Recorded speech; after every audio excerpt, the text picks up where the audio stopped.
Martin didn't stand up? What if Rosa didn't sit down? What if Malcolm didn't man up? Where would we be now? What if Marley didn't get up, stand up? What if Du Bois didn't come to advance us? And Mandela didn't come to teach us? Where would we be now? We are the ones we've been waiting for. We can change the world. We can change the world with our love, love, love, love, love, love, love, love. 'Cause it is up to us.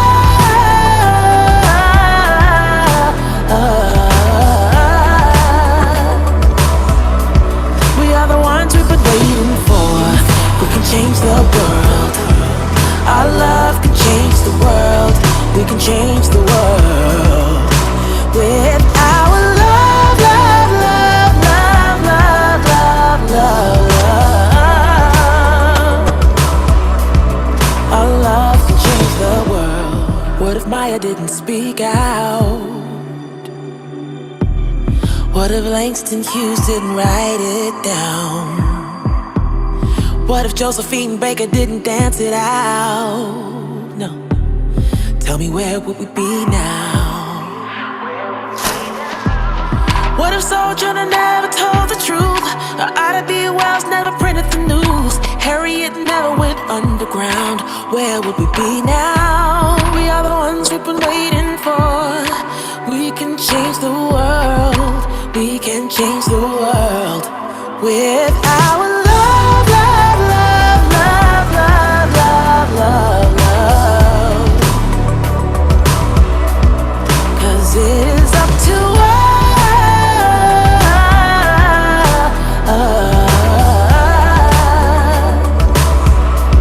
We are the ones we've been waiting for.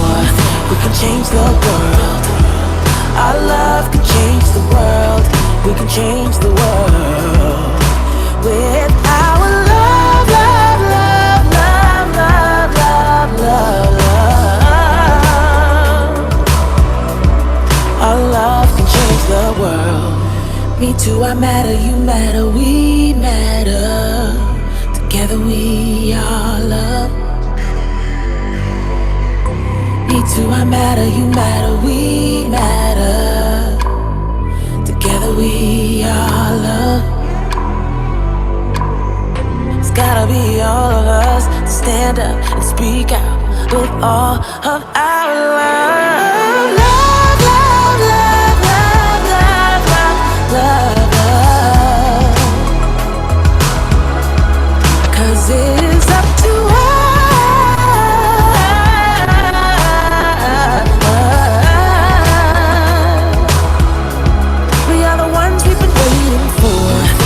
Change the world. Our love will change the world. We will change the world with our love, love, love, love, love, love, love, love. Our love will change the world. Oprah, Kamala, Ava, Tarana, and Lena, Serena, Viola, Oprah, Patrice, and Alicia. You and me are the chosen. Right now, this is our moment. We are a people of motion. Our love's gonna change the world.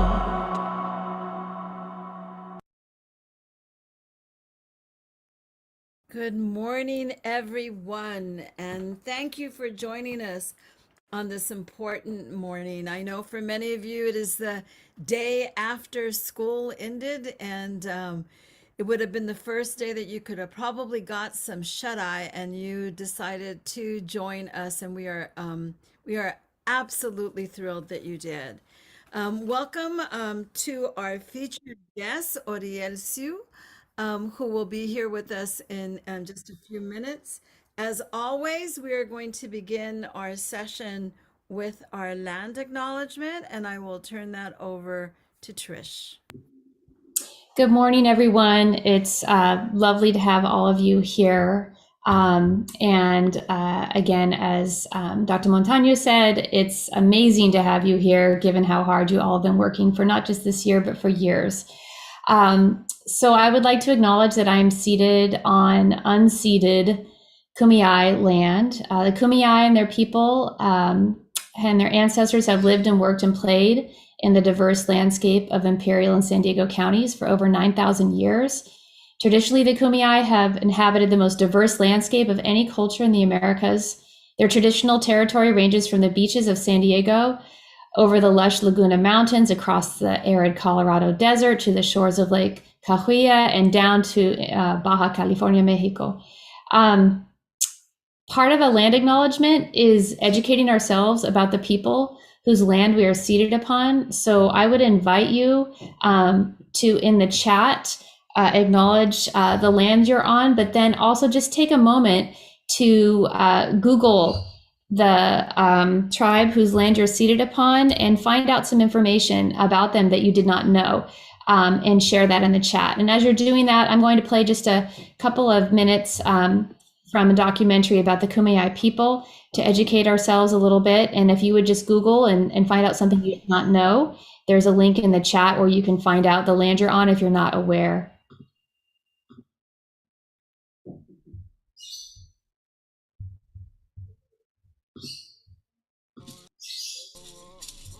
Mahakuitai, who am I? I have felt the strength of the creations, the winds and the great ocean waves, the frozen skies and the burning lands. I hear your thunder and feel your lightning. I smell the trees, the plants, and the flowers. I taste the fruits and waters so pure. I hear your creatures sing and cry. Greatest of the blue ocean above, Mahakuitai, I am human, I am man, I am Tipai.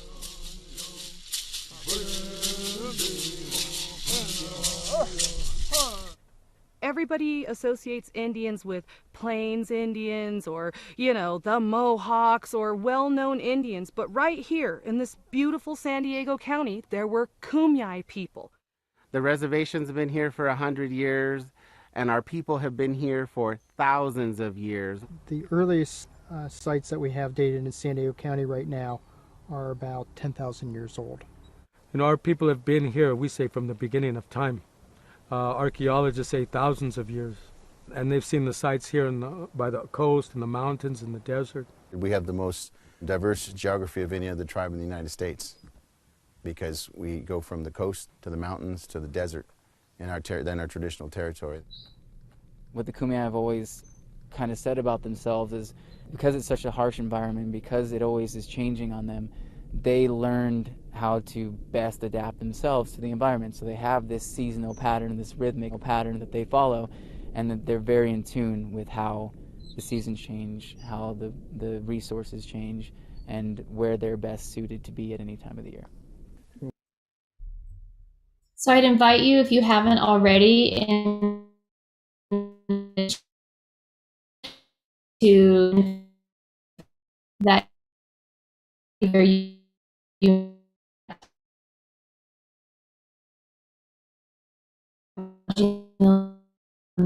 Lupe has shared the word Nova was recorded by Harvey and Trish, you're breaking up.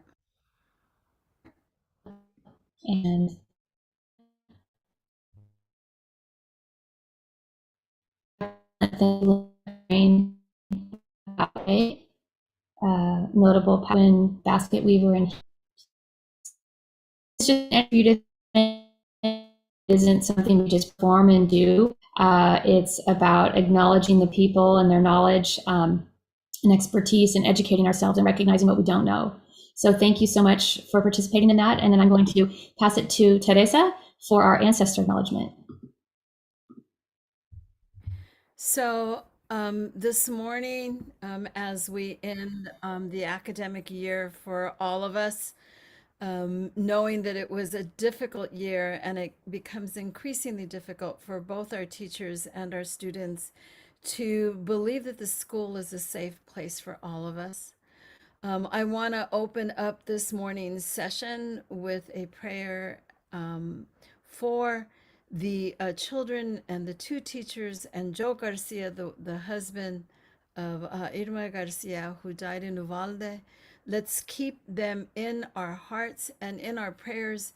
But most important, these children do not need just our hearts and our prayers. They need action.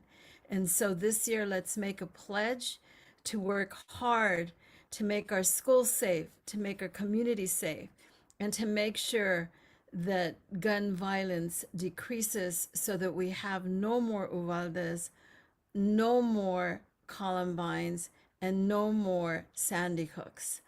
Good morning to you, and let's welcome them in. This is why we do ethnic studies, for the children and for our educators. Next. Thank you, Teresa. So another part of an ethnic studies lesson is a cultural energizer. And so we're going to engage in that right now, thinking about our special guest today and our work as elementary educators. So what I'd like you to do is just take a moment, clear things out of your way. If you're multitasking right now, if you can, please try to put things down and think about and reflect, what was your favorite story that you were told as a child? And it might be that you read a book. It might be that it was in the car with family. It might be a song that was sung to you. It might be a conversation that you heard adults talking about and that you were sneaking and listening to. It might be you were at a gathering of some sort and there was a dance or a song with a story. So think about those stories that you were told as a child and choose one that left a lasting impression for you. And I would invite you to share who told you that story and what was the message of that story? What was the message that the story was telling you? So take a moment. I'll give you a few minutes to reflect. And when you're ready, please share in the chat.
Thank you so much for sharing. A few stories are coming up.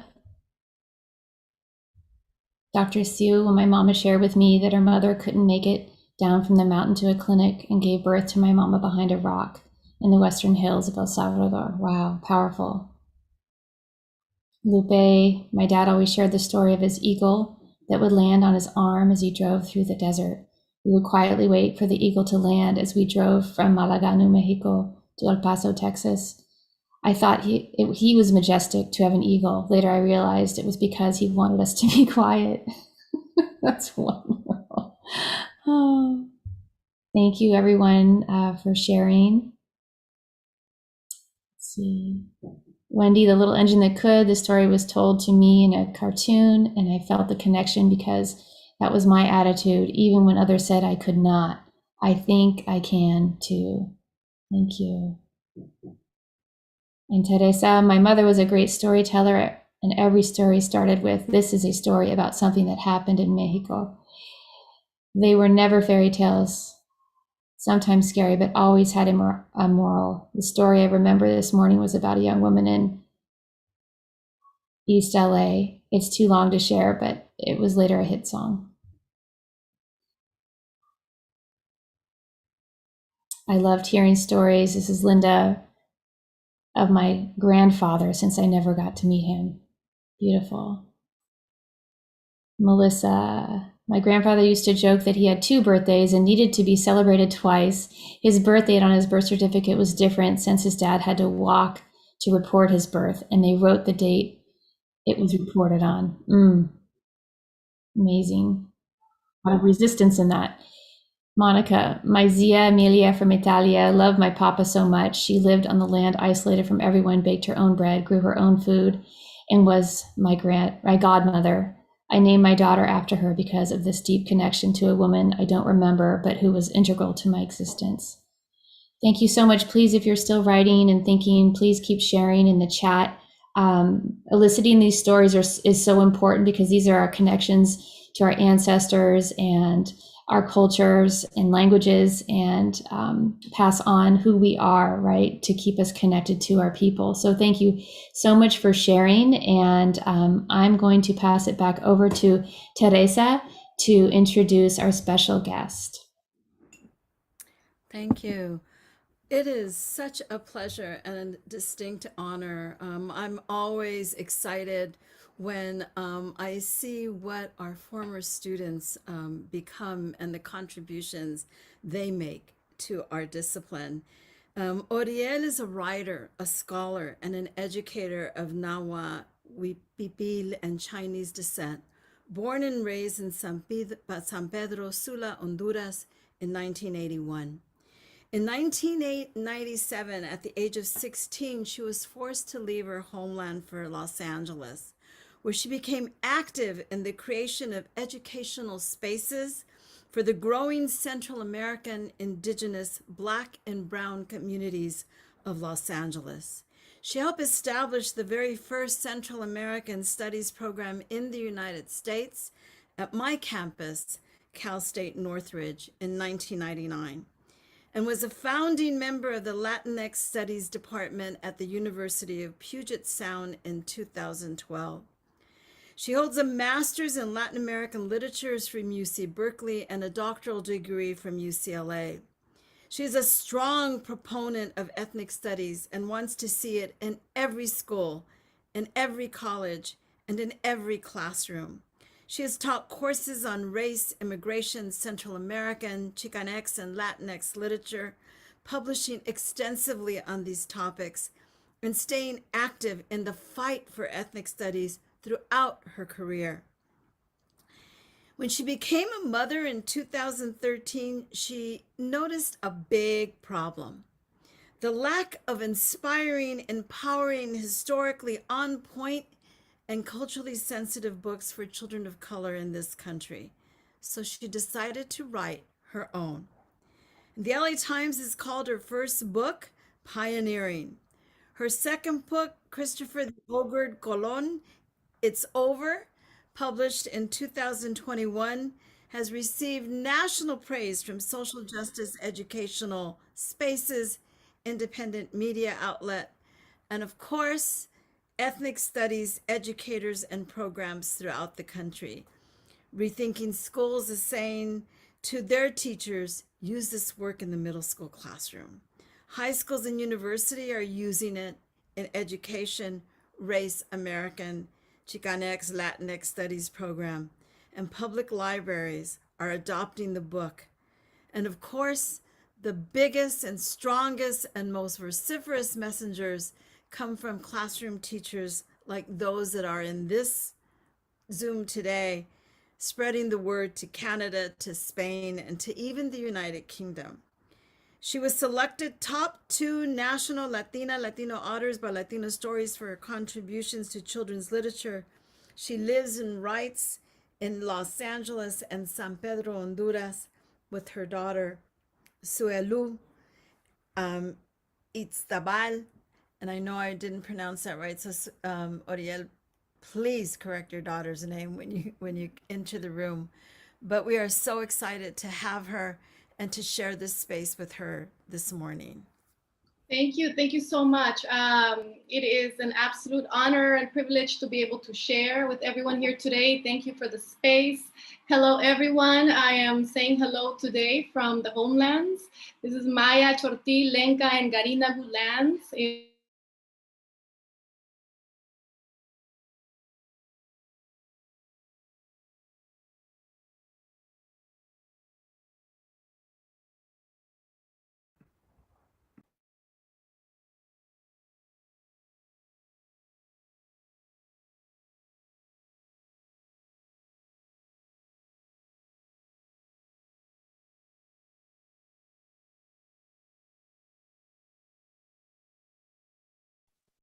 I think we may have lost Dr. Sue, being that she is coming in from Honduras. So let's give her a second. We may have to start another lesson and come back to Dr. Sue. Wendy, are you prepared to present already so that we can give? Yes, maybe yes. Okay. So should we go to Wendy or Dindy? I think Dindy was before me. Okay, so we can, Dindy, are you prepared to go on now? To give Dr. Sue a chance to come back on? Yeah, I am. Okay.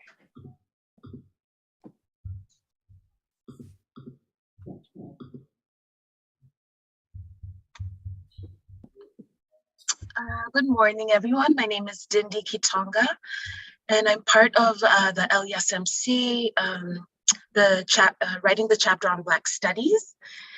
And the session that I'm going to do, and I do want to first of all give credit to Trisha, who wrote this lesson. It's Black is Beautiful, and it is a lesson on colorism for grades K through 2. And so as part of our work at LESMC, our understanding is that, you know, if you're young enough to experience any of these isms, racism, colorism, what have you, then you're not too young to learn about them and to think about what they mean in our classrooms.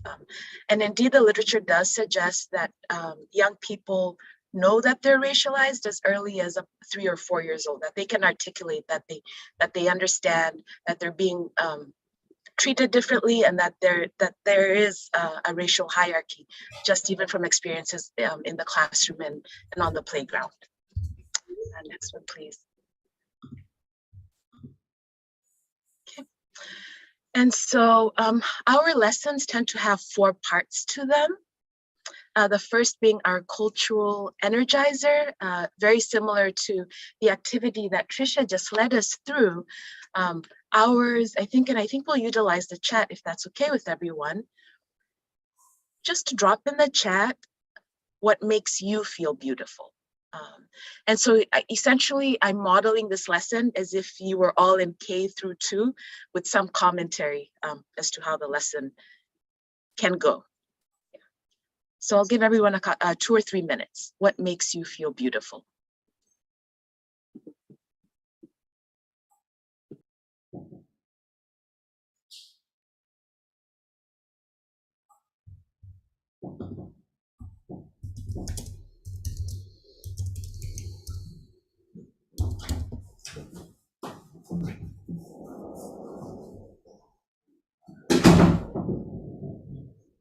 Oh, some great answers here. I love this. Let's see. My good heart, when my hairstyle, I love it. My curly hair. Oh, I love it. When my hair is done nicely with a braid, my heart makes me feel beautiful. Oh, when I've done something for someone and it made them feel loved, appreciated, and seen. My eyes that kiss in the corners. I love that. Having a good hair day and mascara. Yeah.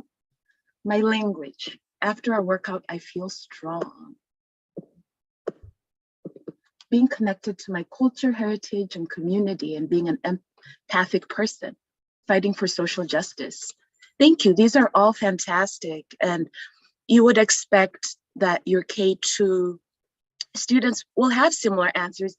And as you can see, you all either had attributes in internal ones, like what makes you feel beautiful from the inside.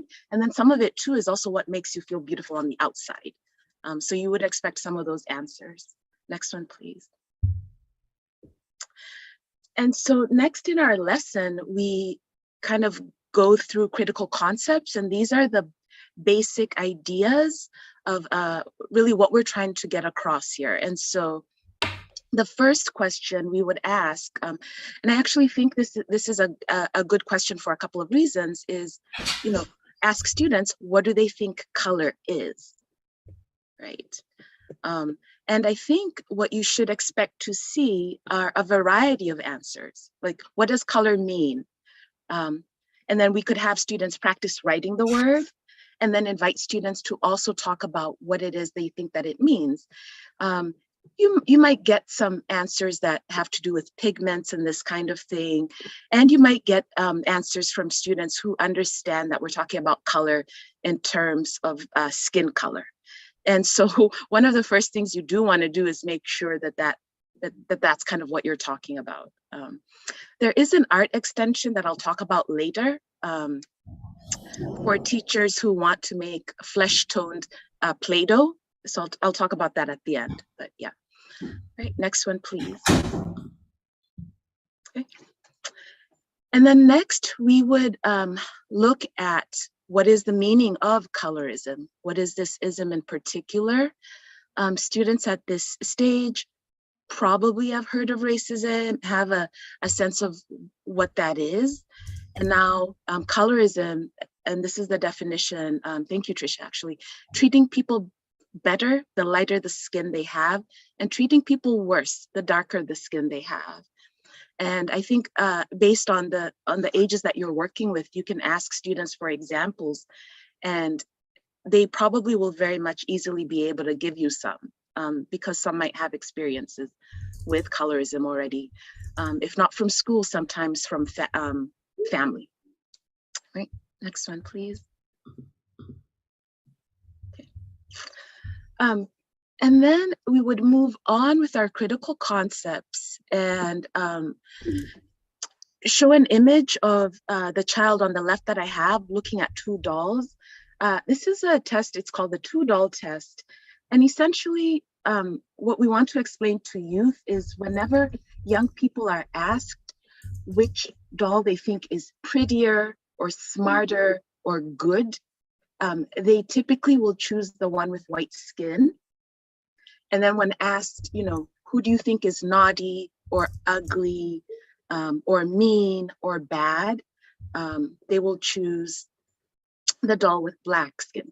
What you do want to do, though, is to avoid putting students in the situation where they have to choose. So I think it's a little better to explain what this bias is. Over on the right is actually the original two-doll test. And this bias goes across races.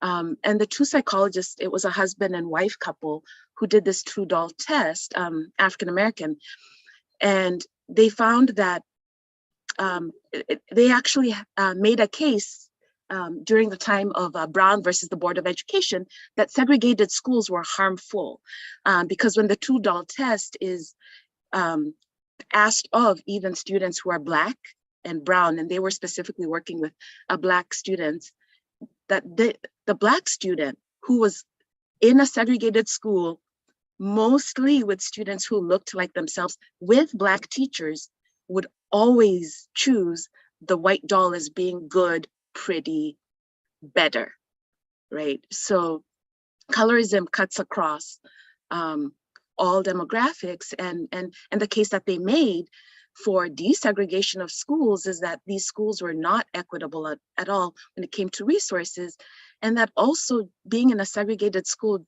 didn't mean that you could really kind of subvert white supremacist culture that permeated all of education, was really the case that they made. Next one, please. Okay.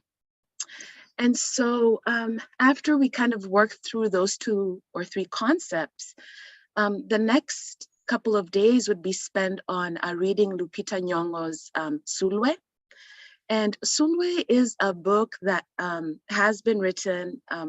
Lupita Nyong'o, if many of you know, is a Kenyan Mexican actress, an Oscar-winning one, who talked a lot about her experiences with colorism growing up in Kenya. And we actually went to the same high school, which is by the way, but yeah. But which is not the reason why we chose the book. The book is actually quite excellent.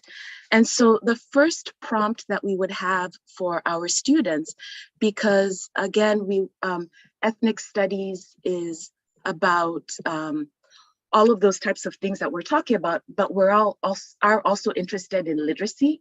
And so for our first step, we would have a picture walk, and we could have students either flip through the book or have the book displayed across the walls in the classroom, and just have students, even if not read all the words, as you kind of flip the text, have them predict what will happen next, right? And so since students know that we're going to be talking about colorism, it'll be very interesting to see what they think is going to happen next with Sulwe, who's this little girl who experiences colorism. Next one, please. Thank you. And here you see that Sulwe was born the color of midnight, and you could have students think about that. The next couple of slides, thank you, is her experiences. So she has a sister who is light-skinned over on the right, and her mother, she perceives her mother to be a lighter skin tone as well, and to be very beautiful. And so Sulwe, and I'm not going to read the text, but she kind of notices on the playground that she's ostracized for her skin color. Next one, please.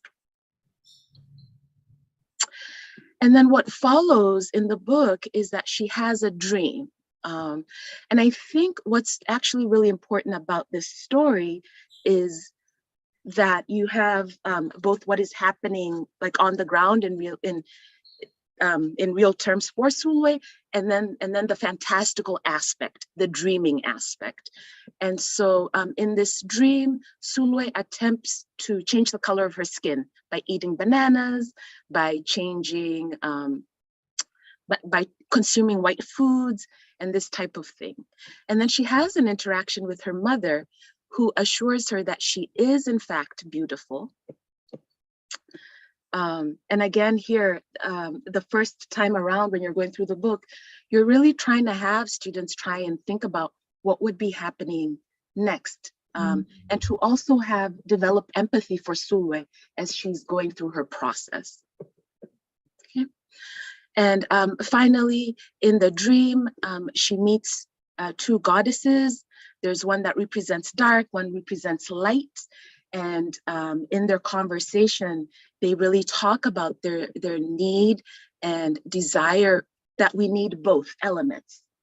And so it is a very kind of beautiful story, kind of based in mythos, but also one that can allow students to really think about kind of the words associated with darkness and midnight, and all of those can be beautiful words, and that also being dark, having dark skin is a beautiful thing. And I only have 20 minutes, so I do encourage everyone to actually kind of look at the book. Again, I think the art's really beautiful in it, and the story is not just appropriate, but really well done and quite beautiful. And at the end of her dream, really, Sulwe's takeaway is she feels beautiful both inside and out.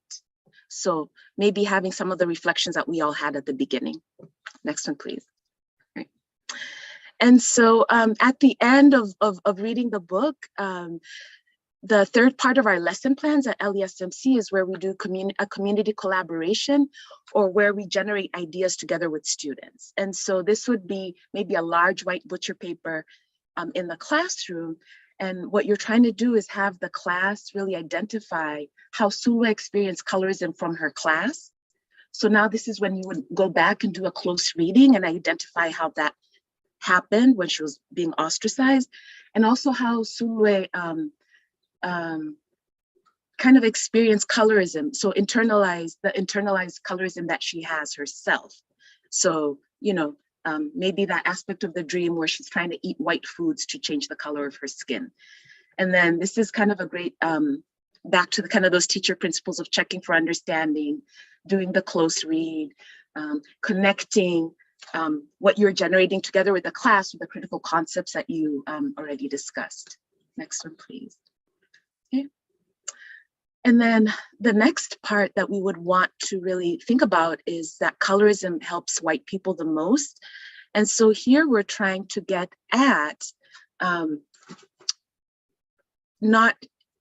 is to really kind of understand that colorism is very much connected to racism, and that it's not just individual people being mean to each other. It's not just the interpersonal piece, but it's systemic. And this is kind of where we can find young people generating ideas of how they think colorism as a system operates. So you might get answers like, you know, there are very few colors that match my mom's skin when she's buying foundation. You know, I had to be in a wedding once and they asked us to wear nude, you know, stockings. And the white people nude is not the rest of us people nude, right? So like students already have some of these experiences. And so this is a kind of a way to move from the individual piece or the internalized colorism piece to like understanding this as a system that harms us and that's based in white supremacy. Next one, please. Okay.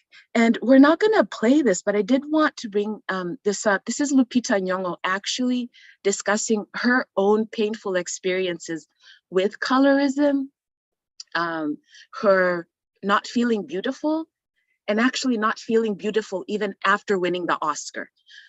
So it is another way to develop empathy and also to really realize how deep these isms cut and how long they can stay with people. Hence why this matters so much for us in K2. Next one, please. Oh, sorry about that. These are just some recommendations of books. So again, from an ethnic studies perspective, the books that we want to choose that address colorism should be by folks of color and should be looking at it not from a white gaze. So there are many artists and writers who do a lot of work on racism and on color, but you do want to choose one where it's the people who are experiencing the ism who are speaking back from the margins. And so these are 3 books that happen to look like to do that. And Bell Hooks is actually really powerful. I'm sure many of you on here know her work, and her children's books are fantastic as well. Yes, thank you. We will be, we'll make sure that you get all of these because I know I'm moving quickly. Next one, please. And then what we want at the end of our lesson is a conclusive dialogue and some agreements around how we want to treat each other in the classroom. And so these might be some affirmations or things that you all come up with in a classroom. So for instance, in our classroom, we don't make fun of people with darker skin tones. And we want these to be, again, generated with the group and not just top down, really kind of making sure that the critical concepts are connecting to what students want. Again, we believe Black is beautiful, and that's an affirmation that's very important. And one that's actually super important for liberation of Black people, because when society and everything around you tells you that that's not the case, that simple phrase, Black is beautiful, is radical and very important. Next one, please. Okay, and then at the end, we want students to also feel empowered. And so now talk with a partner, you know, what questions do you still have? And how can you stop colorism? How can we stop colorism? How can this conversation go beyond our classroom? Next one, please. Okay. And then the next couple of slides are ones for teachers. And so I sometimes start with this slide, but these might be ways in which to tap into colorism or think about colorism, right? If a product is nude or flesh tone, does it usually match your skin color, right? You can always find the makeup that matches your skin tone.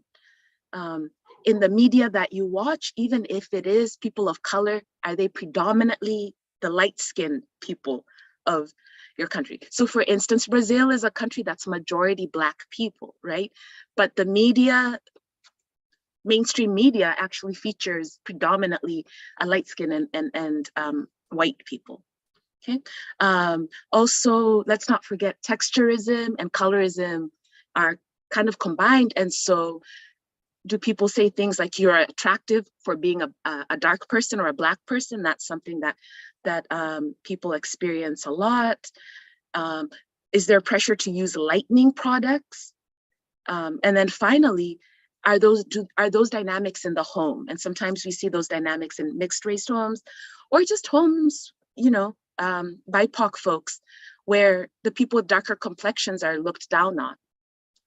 Next one, please. Okay. We're not going to play this video. And although I remember when I first discovered what Black was. Sorry about that, Trish. But what I do like to add as an extension to this, because we wrote this within Black Studies, where we were very specifically thinking about anti-Blackness, but also anti-Blackness extends everywhere. And so this is also an opportunity. This video focuses on Afro-Latinx folks and their experiences with colorism among the Latinx community. So, and next one, please. Oh, sorry, thank you. So that is it. I don't know if I took my full 20 minutes, but if there is time, I'm happy to take a comment or a thought. You did, but there is one question that I think is important to answer, and then we'll go back to Oriel. And that question is the question that after the 2 doll tests, do you explain implicit bias to the children? And how do you recommend that teachers, and do you recommend that we explain the results of the test to the students? Yeah, thank you. I think this is important, because what's going to happen is this test will reveal the believe it or not, the 6-year-old or the 8-year-old's bias, because this is how our world is ordered. And so I think it is important to kind of point out implicit bias. You know, it might be a stretch vocabulary wise, but I think it is important to start to use the language that explains what's going on. And then I think after that, to not just leave it as I did, I kind of rushed through it, but really explain, you know, we're not stuck just because that's what it's like. Now that I've kind of explained this to you, can you find other examples in your life? Can you now, as you're watching media, like see how that piece works out. Because I think that's really what we want the takeaway to be, not so much that people have biases and there's not a whole lot to be done, because there is. I do recommend that students really explain the results and how and why that is, because I think that's empowering. I agree. We have one more question. I know that a lot of you will probably have questions, but Oriel is on a generator and we don't want to lose her again. So Joe, we're going to make your questions the last question and then we will move on to our next. Yeah, I had a question you said about the colorism. To me, it seems that you're reframing colorism because it doesn't go away. You want to acknowledge Black is beautiful so that you are still appreciating color, but not in a negative way. So I was wondering what you thought about whether you actually are stopping it or reframing it. I mean, I think what we're always trying to do is subvert white supremacy. And so I think we're first trying to explain what this system is and how it works. And then we want young people to be and feel empowered that they can do something about it. And so what we're hoping to emerge out of this lesson at the end of it is, you know, if we're not going to treat people with different skin tones a different way in our classroom.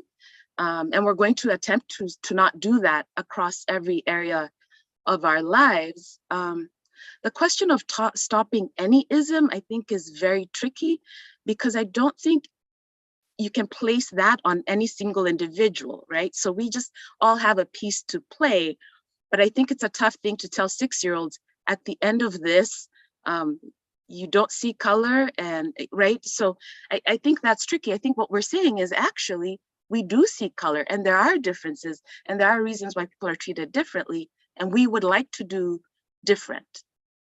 Yeah. So I know you'll all join me in thanking Dindi for her presentation.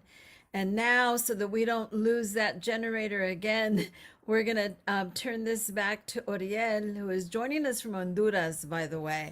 And again, an honor and a privilege to have you here, Oriel. Thank you so much for holding space. Thank you. So sorry about that. I am on a generator. We have power outages here every 2 weeks, and usually it's on Sundays, but now it happened on Saturday, and it had to be this Saturday. Oh my. You can imagine me yesterday when I found out. But okay, thank you so much. This is a book that was published last year, August 2021. It is the book I had always wanted to write for all children of the Americas. It is a book that has been beautifully illustrated out of Los Angeles by the artist. His name is Victor Zúñiga, and translated by an incredible translator, as you will see today. His name is Matthew Byrne. I wrote this book originally in Spanish, but the English version is the one that was published first. And so thank you again. So if you allow me, I will go ahead and do a full reading of the book for everyone here today, and then go into some of the work that scholars, some educators, teachers, scholars are have put together for teaching this book, teaching my book. Christopher the Ogre Kologer, It's Over. Can everyone hear me well? By Rebeldita the Fearless and Dr. Sue. This is a book I dedicate to all children living in occupied lands for truth.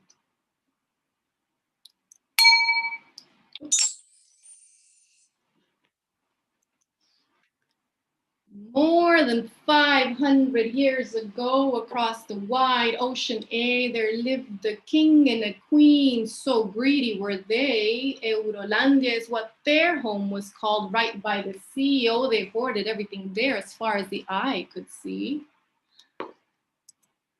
Rivers and land and gold shore to shore, mountains and cows, yet they wanted much more. This is not half enough. They'd huff and they'd hum, and they wouldn't be happy till they owned every last crumb.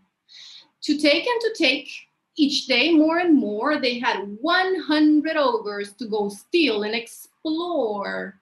With their big, huge arms, they'd hoard everything. These ogres snatched birds, flying free with the wind. And just as expected, the day finally arrived when those greedy kings' well ran completely dry, no more land or animals left for them to take, not even a flake of all the yucky fruit cake.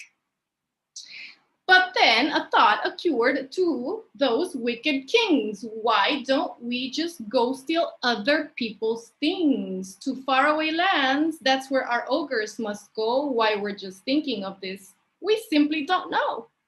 And to have this big job, the kings would now choose their most trusty ogre, but they asked themselves, who? But the answer was easy. A minute it took, they knew just the ogre who would make history books. Can everyone here help me say tung tung tung tung? We made our decisions. The evil kings roared. He's the biggest, the baddest, by all ogres adored. He's ambitious and malicious, just totally vicious, ruthless and heartless and savagely capricious. Christopher Cologer, we kings do choose you. There just isn't an ogre that steals like you do. Go to faraway lands and bring us more gold. We want more of everything. Land, clouds, birds, lots more. We know they've got riches and treasure galore. So in the name of our Lord, we choose you to explore.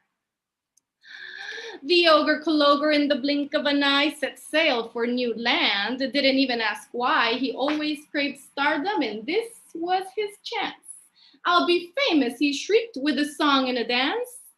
And with 100 ogres, Cologer sailed ocean A, so much sea it was so grueling that he barfed all the way.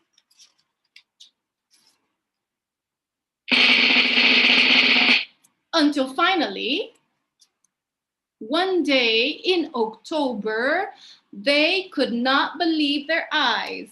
What a surprise it was. They had reached paradise. Beautiful clouds, mountains so grand, jewelry, gold, architecture well planned, majestic big towers and birds in the sky, full markets and rivers. What beauty, oh my. There, millions of children ran free like the breeze, playing so happy right next to the sea. Cologer blinked twice, his eyes opened wide. My eyes must be tricking me, they're going side to side. I just can't believe it, could this be all true? I'd rather not think it, I've got work to do. I'll steal and I'll steal until I can't anymore. I'll be famous, he screeched, you will not ignore. The ogre Cologer read his first command and began to speak with a swish of his hand. From this moment on, you'll do as I say. Get used to it, kids, because I am here to stay. You'll all work for me and you'll do it for free. You'll bow to my ways. This is how things will now be. Give me all of your gold, your mountains, your cakes, your clouds and your books, and all of your lakes. Everything here by decree is now mine. My kings handpicked me, so it's my time to shine. And listen, you Abjayalans, and heed my advice, or you'll be quite sorry. I won't say it twice. You must learn my language and worship my kings, because henceforth I pull all of the strings. I'm Christopher the Ogre Cologer. I'll be famous one day. They'll say I was great in every which way. I'll make books say I was perfect, even my ugliest tooth, because from here on out, I prohibit you telling the truth. I need to make sure that from each pair of lips comes only a great story of my 3 great ships. Anyone who dare call me an ogre instead will regret it when I scream off with his head. The children and parents of Abjayala were steaming. If you think we'll obey, can you help me out there? You must be dreaming. And to defend Mama Earth, they knew what was right. So the children put up the greatest of fights. They didn't want ogres stealing their lands, but ogres were mean and they chose to expand.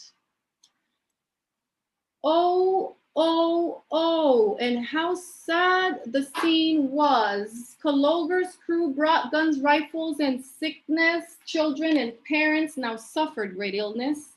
Millions of Abjayalans fell to the ground, and the emptiness made the most saddening sound of loss. But those awful ogres, they felt no remorse about what they did, a pure show of force. Now we can see how Kaloger began to loot Abjayala, his original plan. His dastardly ogres had all come prepared to take all they could. Nothing was spared. They put jawers and mountains with all of the gold in dirty great ships to later be sold. They looted the rivers and took every bird. They burnt all their great books. It was completely absurd. I give you my word, I'm honest and true. Believe what I say, unlike you know who. Ogres took children's smiles, their grandparents' styles, the breeze of the sea and the birds over water like the wind flying free. Truth be told, so much beauty Abjayala had to its name that Kaloger decided he needed more arms to lay claim. And so he yelled, "Bring me more people, more girls and more boys, and force them to work for me at my employ." And Kaloger's ogres went in no time to where they committed another unforgivable crime. Africa the Beautiful was the name of the land, for it another horrible fate the ogres had planned. From there to Abjayala, they took children in big ugly ships, held captive in chains round all of their hips. Such was how, despite the children's bravery, these ogres put millions of them in slavery. The story of Kaloger has not often been heard, but I'm telling the truth, this really occurred. If you've never heard it, please do not despair. It's because Christopher Kaloger made truth something you could not declare. He made sure every book would spread these tall tales, that the greatest admiral he was, an explorer who sails the great ocean blue and from Genoa hails. So over the years, people came to believe he discovered new land. Millions he deceived. They thought of him brave. He had such daring to do. They called him bold and super smart too. It was all a big lie. He was none of these things. Sorry, Kaloger, the truth sometimes stings. Discovering a place? What a doofus he was. You know what they say, silly is as silly does. 100 million people in Abjayala already existed. Over thousands of years, they had beautifully persisted. It's been about 500 years since that day in mid-fall when Kaloger usurped Abjayala once and for all. And though the ogre Kaloger isn't around anymore, his fibs and his lies remain like before.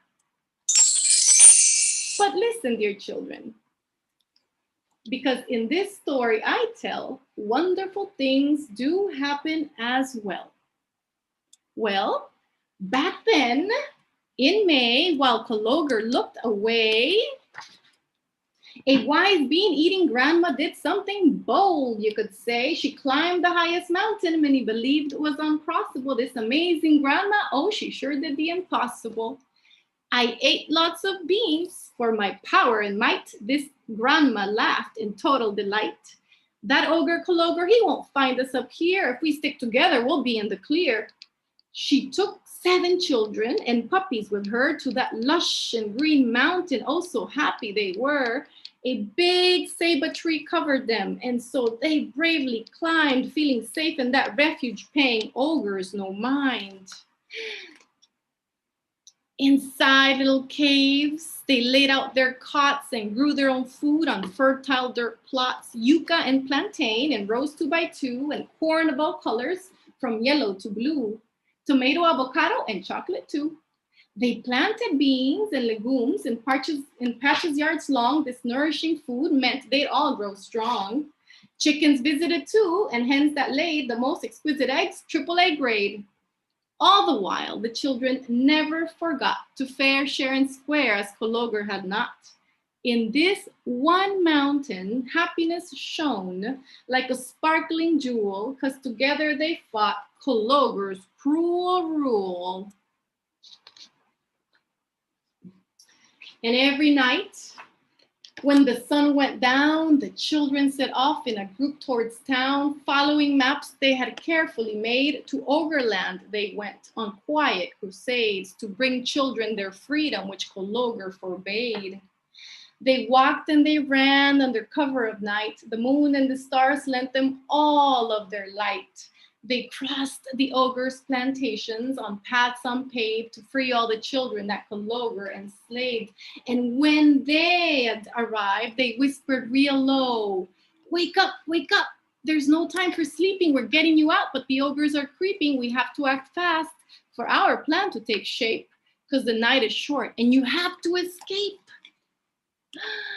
Well, wouldn't you believe it? Rescue after rescue, their numbers grew large, and they called this resistance, with Abuelita, the grandma, in charge. There were no longer 7 or even 10 or 11. Now there were hundreds of children in Abuelita's safe haven. And in this one mountain, they made fires galore. They danced without fear, and they spoke their languages once more. Because every morning as the sun shone bright, the grandma, an old woman now losing her sight, shared stories with them to their great delight about Africa the beautiful, so they'd never forget, and honor Abjayala as their destinies met.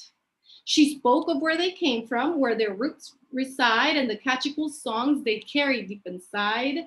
This grandma taught them dances with pride and the immense knowledge the ancestors provide. This superb grandma, her knowledge she shared, everything she knew of this world, absolutely no one compared.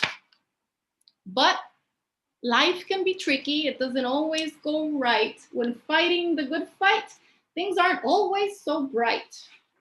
One day, on accident, the children let slip a delicious smell that made Kologer's mouth drip. It was the smell of the abuelita deliciously cooking, of the grandma deliciously cooking. And after that wonderful aroma, the ogres came looking. And when the ogres came running over the hill, the grandma's heart began to grow ill. Boom, boom, her heart sounded. Boom, boom, her heart pounded. So the grandma called them, and soon they all surrounded. Listen to me, children, listen all the way through. I don't know how much more time I'll be here with you. So in case anything happens, there is just one thing you must all do. Only one. Our history. You must write it. Do not let Kologer steal the truth from us too. Kologer got furious, yelling, she'll pay the price, just as grandma finished giving her advice. But Kologer was too late. Before he could do harm, the children banded together and sounded the alarm. A gigantic smile soon appeared on each mouth because the ace up their sleeve was rumbling down south. Can I have everyone here read with me? A stinky, most potent, and deadly fart. The children unleashed, and what a foul odor. It was not a loud cough. It was more like a bomb that had just gone off. The children had stuffed themselves with soft, yummy beans to be at the ready like farting machines. And just as the children had carefully planned, it was a fart no ogre could ever withstand.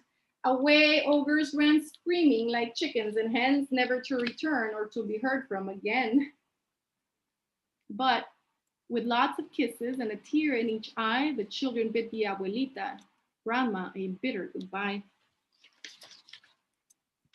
Oh, but you best believe they followed her advice, because they got down to writing without thinking it twice. The children soon put together a most fantastical book with saber tree bark. Just give it a look. Under fiery flicker, writing felt right, because as if by magic, their words just took flight. And they titled this book, The Forbidden History of Abjayala, that the ogre Christopher Kologer does not want anywhere told. They then put this book Very deep inside, the big ceiba tree as a safe place to hide, so that one day, the children agreed, someone frees Abjayala from Kologer's lies and land-grabbing greed. But many years passed, and no one arrived to look at their book, yet their hope survived. Tired they grew, however, of waiting so long, and as the day got old, their hope grew faint like the sound of a gong. And during that time, more ogres arrived to poor Abjayala, which barely survived. The ogres raised up gigantic, huge walls and divided the land, yet no one recalls. And Christopher Kologer, well, he died over there in a Euroland town without much fanfare.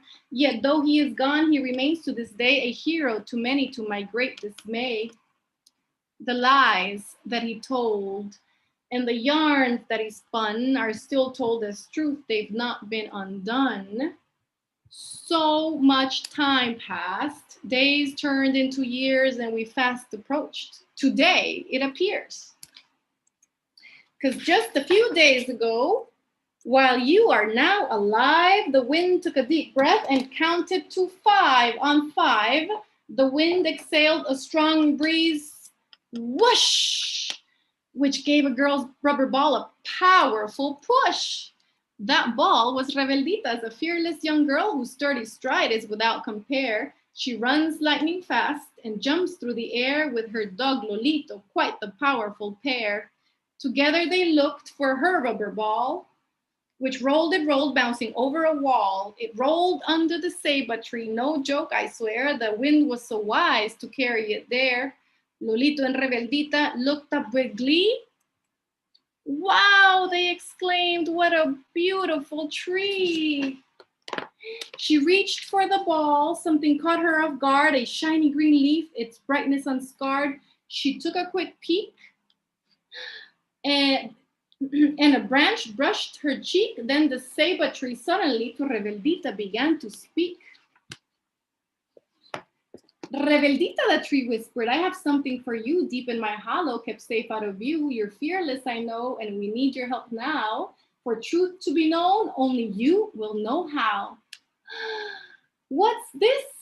Rebeldita reached inside, and when she got it out, a book, the ceiba replied. So you best believe Rebeldita opened it wide. Wow, it's so pretty, the coolest of letters and beautiful twists. This I know, I just cannot resist. She took a deep breath and started to read, and each word so transformed her that she felt herself freed. From this great book she had in her hand, she learned she lived on occupied lands.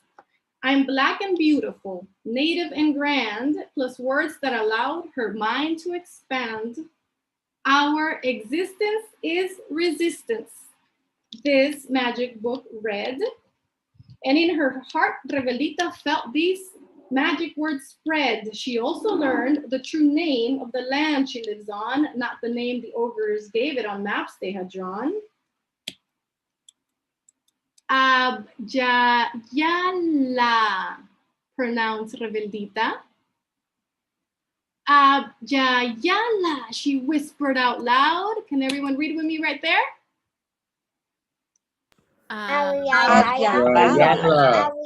Yelled incredibly proud. She yelled incredibly proud. She read every inch of the book cover to cover. It had troves of knowledge for her to uncover. So much, in fact, she had to share with you that history needed to be rewritten anew. So Rebeldita decided to take a pen in her hand and write her own book, the one in your hands, because she knows that you do your best to honor the truth and lay Kologer's lies forever to rest. Everywhere, north, south, east, or west, as Abjayalans, your ancestors request that you do it for them, that you do it for you, that you guard the truth, whatever your quest, because there's still some time to love and embrace and make this world a more beautiful place. So go free Abjayala from Kologer lies, no matter what their tricky disguise, because nobody can deny you your history and right to control your future and make it shine bright. There's a happy ending in this book, you see. You've got the truth now, you can now be free. And if you are real quiet, you'll be able to hear the children's laughter rejoicing in glee. Rebeldita.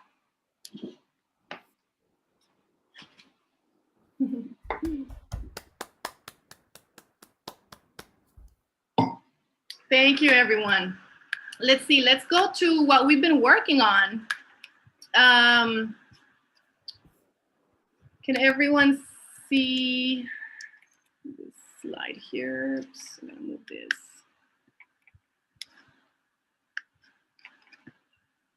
I'm gonna make this disappear in a second.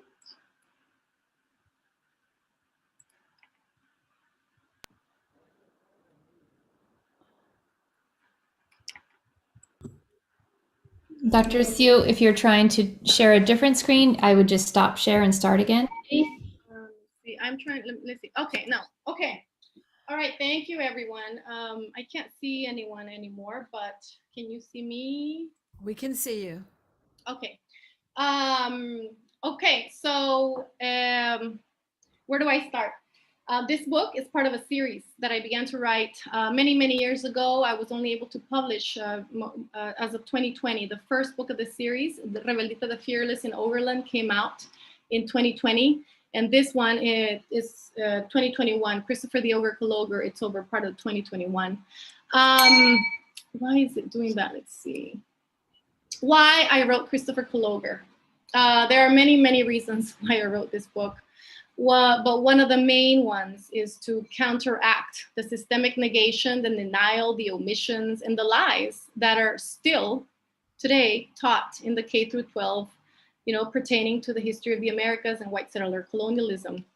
Of course, we know that lies are absolutely harmful to children, and they permeate the core of what children grow up to believe about themselves, about others, about the land they live on.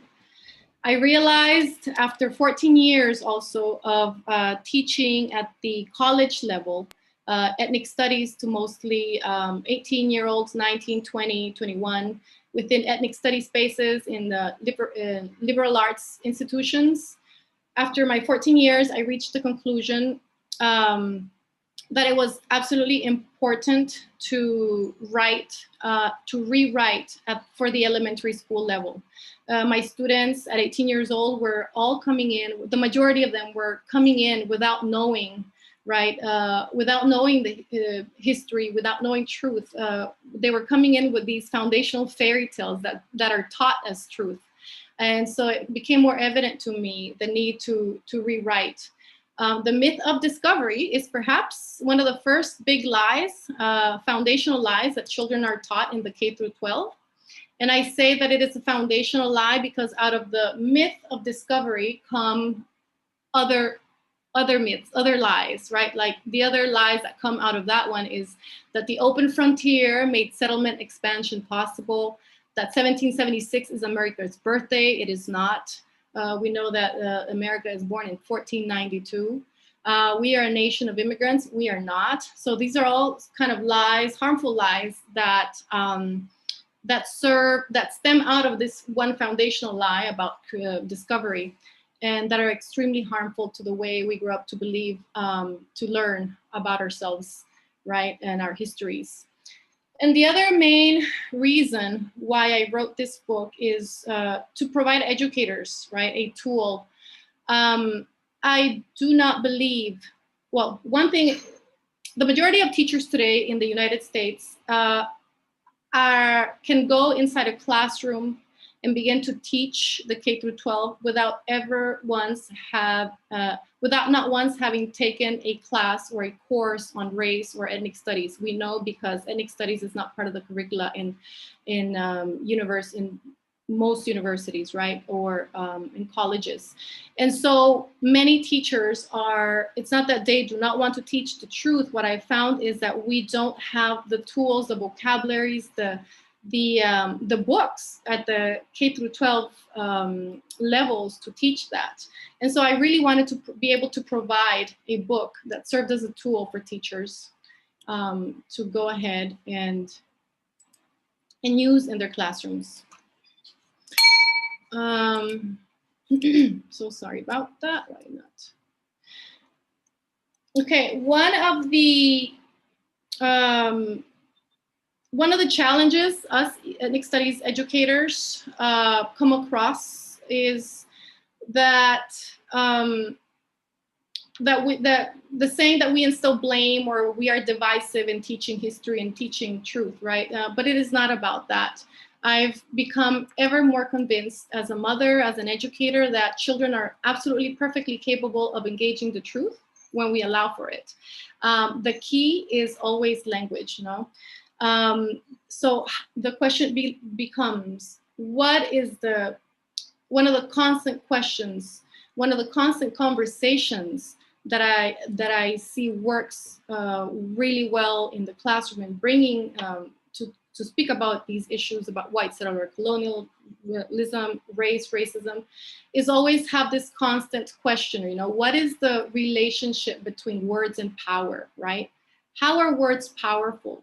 How can language humanize or dehumanize, right? How does language shape the way we see things? These are questions that serve really well with children, really at all ages, for them to be able to process the intrinsic relationship there is with language and how language allows us to understand things a certain way, how language shapes us.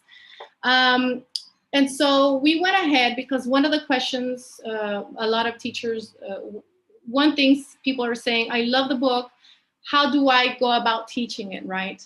And so a group of us scholars got together, Dr. Barbara Abadia Reshak, Dr. Kate Ketley, Veronica Valadez.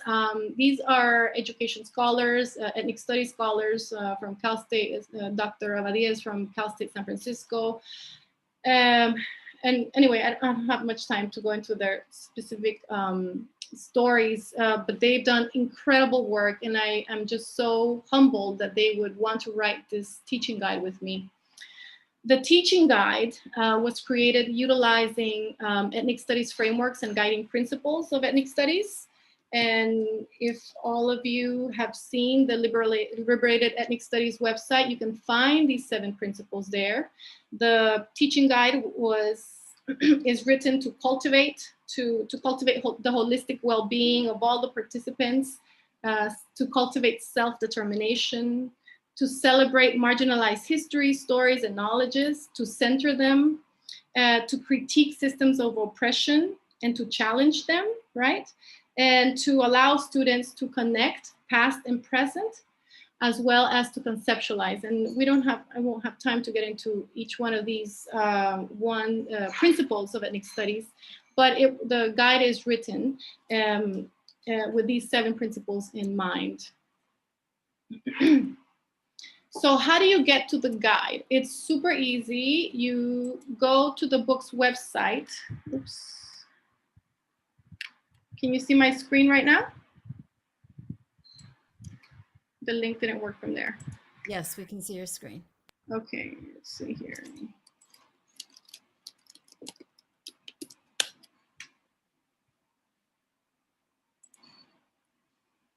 Can you see this, the website?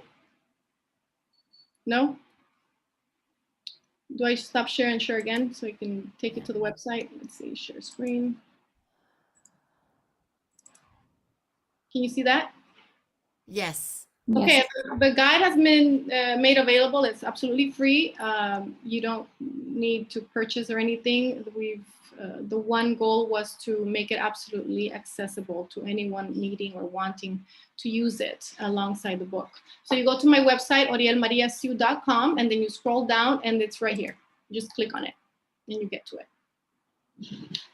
The guide is over 70 pages long.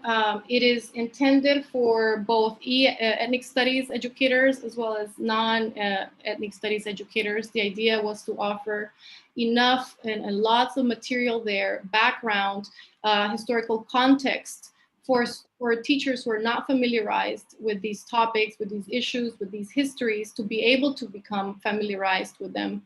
And so you go through it at the beginning. I won't go through it all. I'm just going to highlight a few pieces. Can someone tell me what my time is? I don't want to take up more than what I've already. How am I doing with time? You're doing great. You're doing good. How many more minutes do I have? I think 15. Oh, okay. Okay, so at the beginning, you'll see presentations from us, the scholars, why the writers of this guide, why we chose to work on this project. This is Doctora Barbara Abadia Reshak. Here is Dr. Kate Kedley. And this is Veronica Valadez, okay, the writers. You can see here the table of contents. So it's very exhaustive. The guide is structured around the plot of the book, but it is also structured around what are my own lectures to the introductory courses to ethnic studies at the college level. So what I did was combine all of my main lectures when teaching white settler colonialism to students and presenting and introducing them, and to bring those in here, incorporate them, to the guide. You'll see information about the book. We begin by writing out some of the myths and the lies that are still written in books, that we find still written in textbooks and that are still taught at schools, right? One, the main one, Columbus discovered America. I just heard my own daughter's teacher say this phrase a few weeks ago. Columbus discovered new land, natives died off from diseases, Africans were slaves who were brainwashed and stunned into submission. Indigenous peoples throughout the Americas lacked history, and they are pre-Columbian civilizations, etc. Here are all the myths that are still taught at schools. And then what you'll see is in each section, prior to reading, we have the section of quick facts, and then in each section that stems from each page in the book, you also find these quick facts. And these really serve to throw out and to put out information that is very, that is not known. The majority of my students in college, 18 years old, they come in not knowing this, right? And these are some very important things to know. One, for example, that there were over 100 million people living in Abjayala prior to when Europeans invaded and occupied, right? This shifts the way we look at land and who inhabited it and what happened in 1492. So a series of facts that are not known to the majority of 18, 19-year-olds, taken again from various lectures based on scholarship by Black and Indigenous authors. And then you'll see topics, key terms, things to do and not to do when teaching Columbus.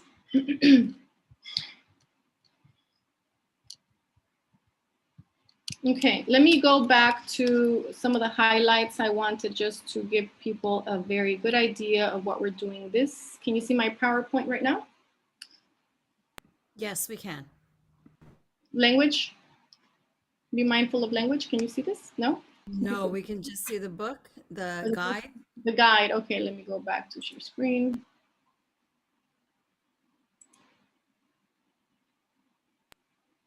Share. Okay. So, for example, we'll stop here for a few. Language, because language is absolutely important. Right here is the basis.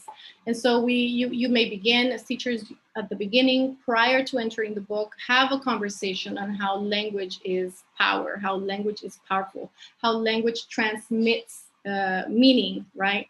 And so have students, have the children, what is the difference between using the word, for example, explorer versus colonizer, right? Where does the weight of the explanation lie when we use one word or the other, right? What is the difference between saying open land or empty space versus saying inhabited land, right?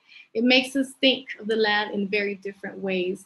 And so we pay a lot of attention to language throughout this teaching guide, and you'll see a lot of exercises. Each section is going to have critical thinking questions, activities. It links to various visuals that are online to make everything easier for the teacher.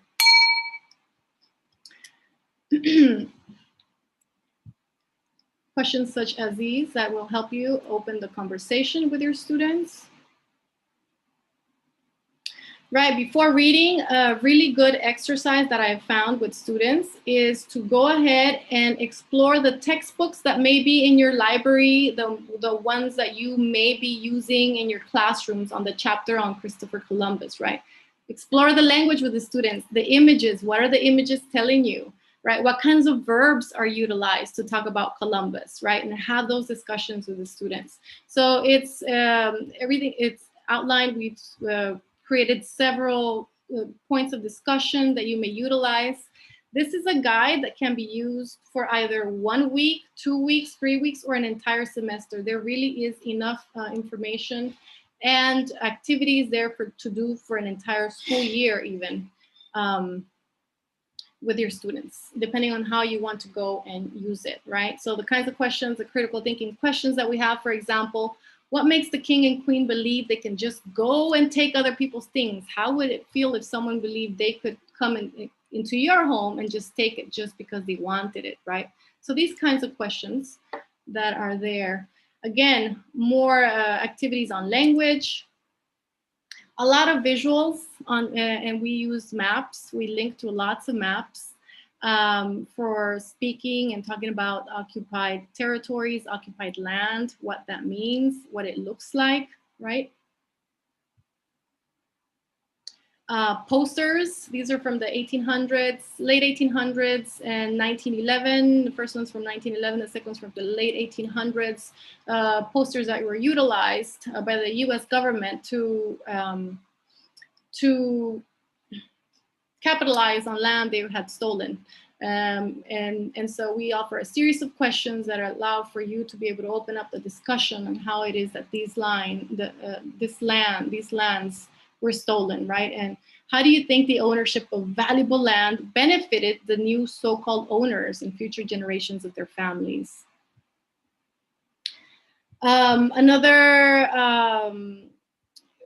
activity that works really well is to talk about objects and possessing objects, right? What is one object that you own, and what happens to an object? Let's say this ring. What happens to the relationship between me and the object, the student and the object, when I know that I own this? What is my relationship to ownership, right? What can I do when I know I own this? Why do we own? We talk about in this guide on how indigenous peoples, we did not have a sense of ownership prior to 1492. The idea, the concept of owning land is strictly a European concept that was imported. The idea of owning people, right? And so we get into, we offer many possibilities for you to be able to open up the discussions on these topics. We also offer some more reflection on words. One word that we particularly wanted to highlight was Sankofa, right, which appears in the book a few times. And Sankofa is the symbol, and it's from the Ghana people. That means to go back and get the jewels from the past to continue using them in the present. So these are the kinds of questions, points of discussion that we have offered for the teachers to be able to utilize. And you can see more kinds of discussion questions. Towards the end, we get into writing, right? Into what is the importance of writing? What is the importance of stories? You know, why are stories important?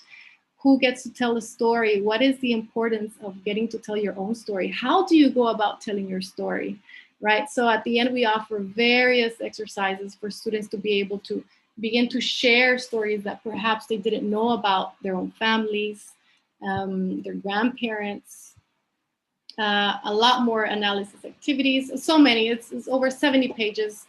Really here, the idea is has been to make it as easy as possible for teachers to feel that they have a platform, a guide that will help them with these conversations, right? There's nothing difficult about speaking the truth. It can be done, and children are fully capable of engaging it. Some more exercises on how to write your own story.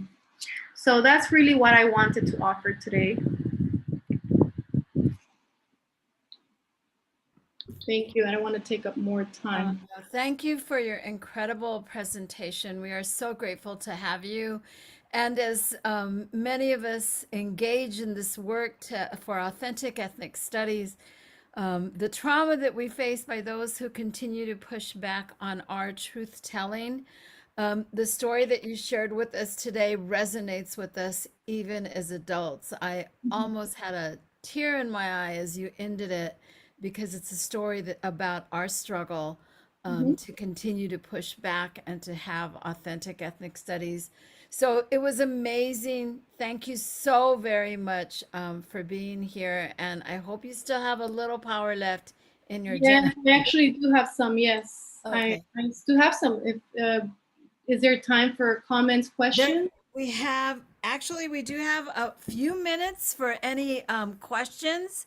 We have Okay. about 7 minutes for questions. Oh, okay, good. Anyone who wants to ask a question. I see Bill, you have a question? Yes, hi. Thank you very much, Teresa. I was wondering, Oriel, in doing your teaching, have you found, and I'm guessing, and I was thinking the same thing with Dindy's presentation earlier, is that a lot of these things are probably falling under the category of critical race theory. And have you come up against this, and what kind of strategies have you found or used so that you can combat that resistance and get this more publicly talked about, especially in our public school systems? Oh yeah, absolutely. You know what? The resistance always comes from the parents or the teachers, never ever from the children. Since the book was published, I've been invited to do readings and to do group discussions and talks all throughout occupied America in the northern occupied America. So I've been to Georgia, Indiana, spaces in New York, New Orleans, LA, of course, West Side, Seattle, West Coast, East Coast, Middle, Center, Vegas. I've spoken in so many schools, and it's always the teachers and it's always the parents, right? The teachers in the back will have, the posture. The parents will write to their school districts and saying how offensive and offended they feel that this kind of indoctrination is being taught at their schools. So yes, there is a lot of resistance, but as you know, as we all know, that this is not something new. We've been going at this not just for this past year, where somehow the media got told of the term CRT, right, which is a framework of analysis we have been utilizing not for 1 year or two, and not for 60 years. That's the time of ethnic studies. But for 530 years, right? We've, as POC, we have been more than knowledgeable of our existence and experiences, right? And so the one thing I say to people doing this work, to all of us, is to keep going, to not allow us to, the setbacks to detain us, because really, if it's not us, then who? We cannot stop. And so I'm focusing on the proactive as opposed to being reactive. I'm not going to give a single second of my energy to responding to these kinds of comments. If you look at the Amazon page, the book page on Amazon where people leave comments, you can see all kinds of, you know where those are coming from, right? You know where those comments are coming from, and it's something that we as ethnic studies educators have to live with. Yet we know that our work goes beyond that, and that we must not stop. And Bill, thank you very much. Bill, we do have a Q&A and some resources on critical race theory and ethnic studies that we can share with you. Just email us and we'll get that to you ASAP. Awesome. Thank you very much. Thank you for your question. Next, I'll go to Rosemary, and then we'll go to Joe, and that will be the end of our question and answer period. Thank you so much. Thank you, everyone, for this amazing event. I have a question regarding your writing process, Doctora. I know that you shared like the 7 principles that comes from the ethnic studies framework, and I'm wondering if that was part of your writing process, and if there was anything else that you would recommend for people who want to write similarly as you in a decolonized ways to children. Right. So no, when I wrote the book, I did not think of the ethnic studies principles when I was writing it. This book is a book I had been on my mind for like over 14 years. I just hadn't had the chance to sit down without having to my energies were not expended on teaching. I decided to leave my teaching to be able to do this series. So that's how I got to sit down and actually write. But no, I think organically, the kind of work that we do, what we want to say, the truth, right? The truth comes out always in ways that are intrinsically tied to the way we teach ethnic studies. And it just came out that way. It came out that the book was structured around my own lectures at the college level. And it came out that, you know, we all created a teaching guide also following the guidelines, but we never sat down and said our teaching guide has to follow all these guidelines. It just naturally came together because of who we are and what we do as educators. So writing process, my own writing process, I have to stay away from as much noise and energy around me. And that's one of the reasons why I came back to this place I had left 25 years ago, Honduras, to be able to write and get away. And so if you are thinking of writing, I am more than willing and happy to share my own process of the publishing too, because one is the writing and that is so different, and then the other one is the publishing, and then the marketing and how you're going to get the word out. So I'm happy to come back and do another, just sharing of the experiences of what it's like to publish a book like this today. Thank you so much. We appreciate it. Thank you so much. And it just goes to show you how applicable the 7 guiding principles of ethnic studies are. And then we'll go to our final question, and that is from Joe. And Joe, it's yours. Thank you. I would love to co-teach a class with you, Dr. Sue. And obviously, I like to engage in debate. So if I were starting the class, I would start before the Europeans came, when there was settler colonialism already here among the Aztecs and the Incas, and life was very brutal.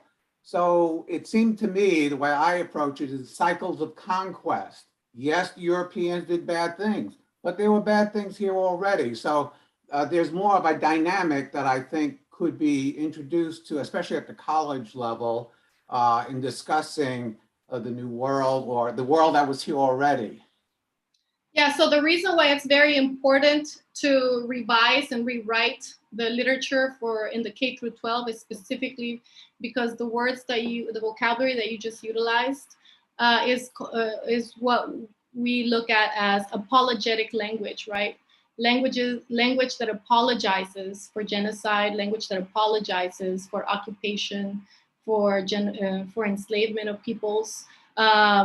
And it's a language that is not based on truth, right? And so even more of a reason why we really need ES ethnic studies at the K through 12 level. Thank you so much for that answer. We've come to the end of Dr. Sui's portion with us. Oriel, I am eternally grateful for your presence in both our session this morning and the work that you do on behalf of our children, Indigenous and Black, and students of color who so need to see themselves in the curriculum, not just in terms of representation and contributions, but also I love the resistencia and the work that children are doing to stand up. And then, of course, as an abuelita, I appreciate you know, the courageousness of the abuela in the story. And so again, grateful to you.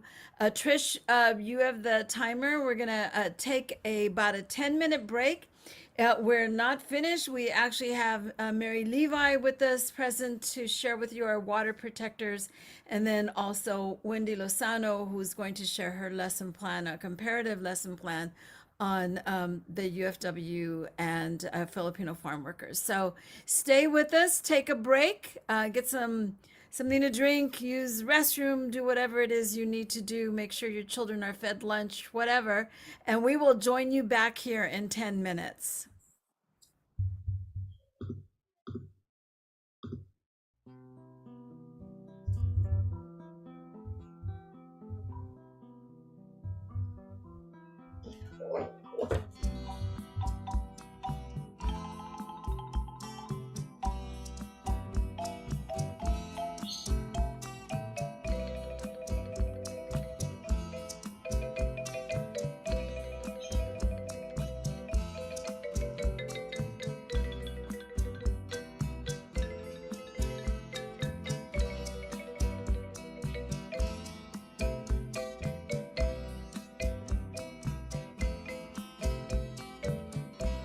In the year 1970, in the city of San Diego, under the Coronado Bridge, lied a little piece of land. A little piece of land that the Chicano community of Logan Heights wanted to make into a park. A park where all the chavalitos could come and play in, so they wouldn't have to play in the street and get run over by a car. A park where all the viejitos could come in the tarde and just sit down and watch the sun go down. A park where all the familias could come and just get together on a Sunday afternoon and celebrate the spirit of life itself. But the city of San Diego said, chale, we're gonna make a highway patrol substation here. So on April the 22nd, 1970, La Raza of Logan Heights and other Chicano communities got together and they walked on the land and they took it over with their picks and their shovels and they began to build their own park. And today, almost 20 years later, that little piece of land under the Coronado Bridge in San Diego is known to people everywhere as Chicano Park. Órale, raza, vamos al parque. Yeah. It began in 1970 under the Coronado Bridge en mi barrio in San Diego, where my people began to fight for Chicano Park, for Chicano Park, under the bridge, under the bridge, under the bridge.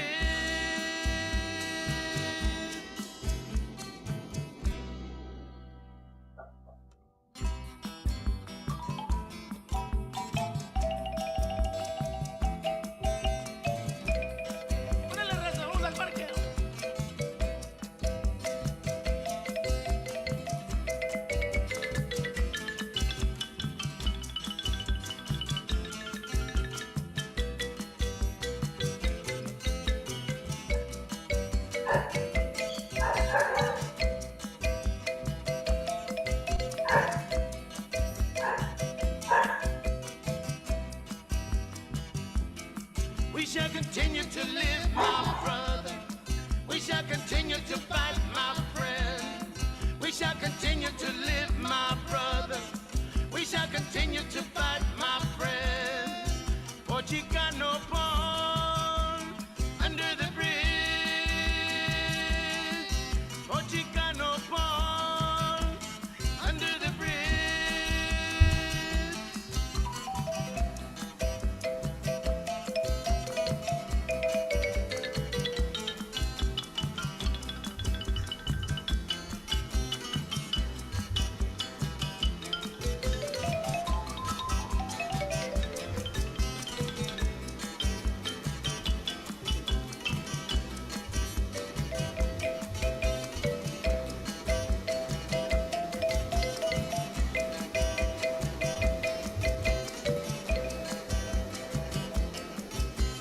continue to live, my brother.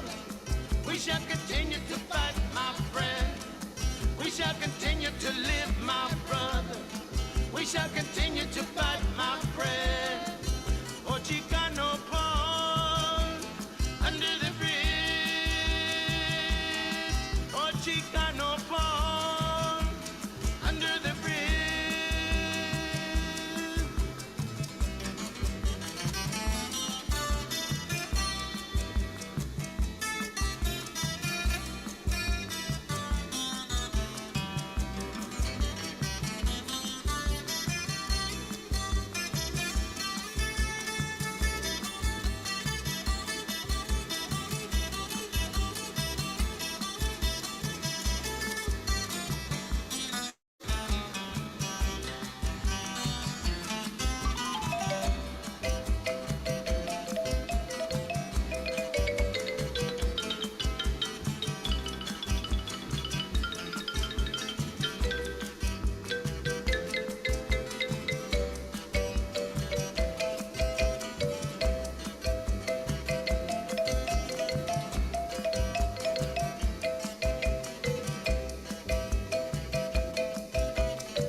Que vivan los barrios unidos.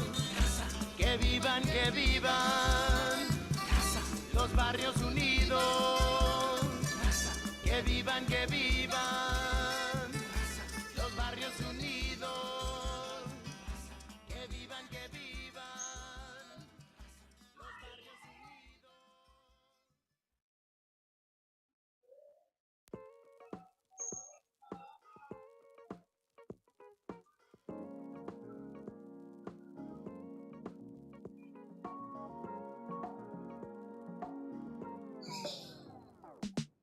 Break out the food and the drinks, it's gonna be a party.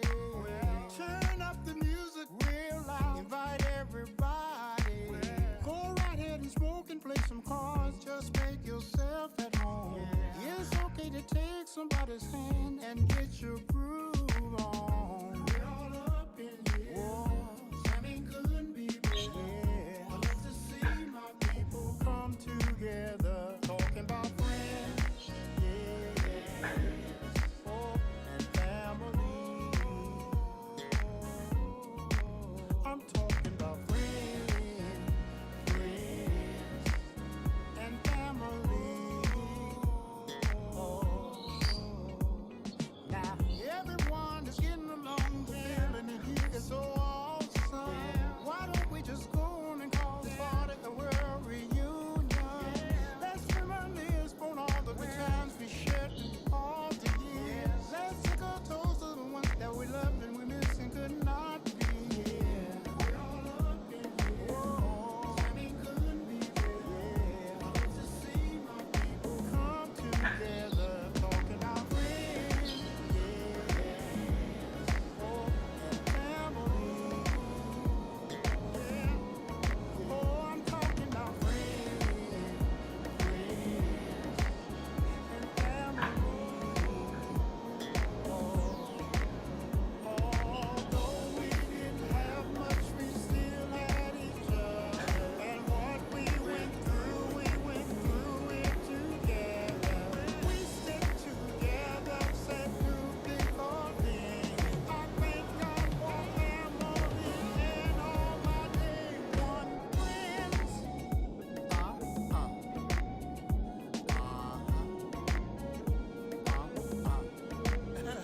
We're about to do the family and friends dance right now. Family and friends dance. Come on, y'all. Do your two-step. Now take it to the left. Yeah, left, yeah. Do your two-step and take it to the right. Right. I shuffle my feet and move to the left. I check my outfit, I'm so fresh to death. Hand my drink to wifey and sit my cup down. Now the whole fam bam getting down. I mean, I just had a plate of them greens. I'm on the dance floor, moving like a dancing machine. I got my mind on my money like I usually do. I wanna be living for the love of you. See, it's your thing, so do what you wanna do. Cause you gon' have a good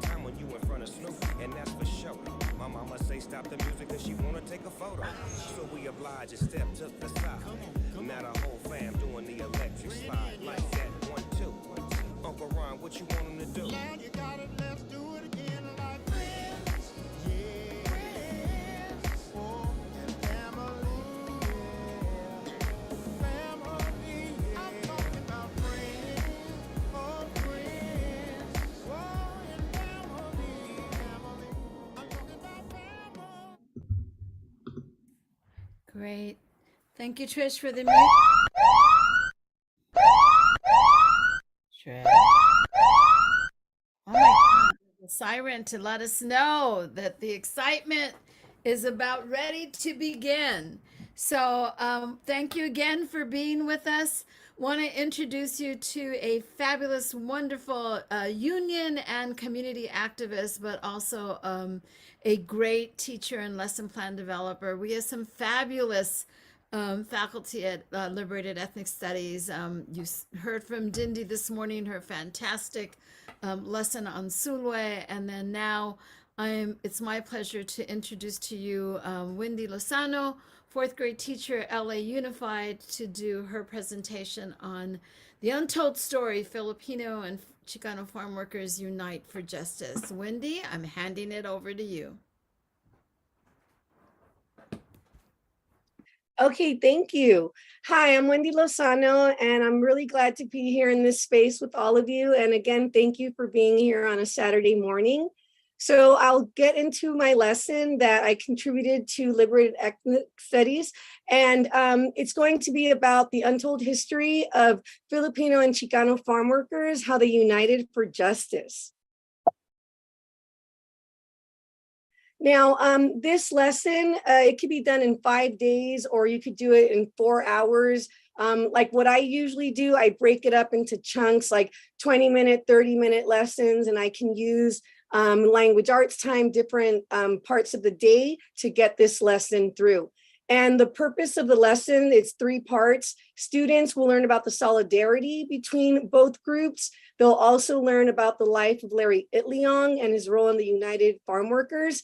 And then lastly, they'll learn the importance of honoring and celebrating unsung heroes.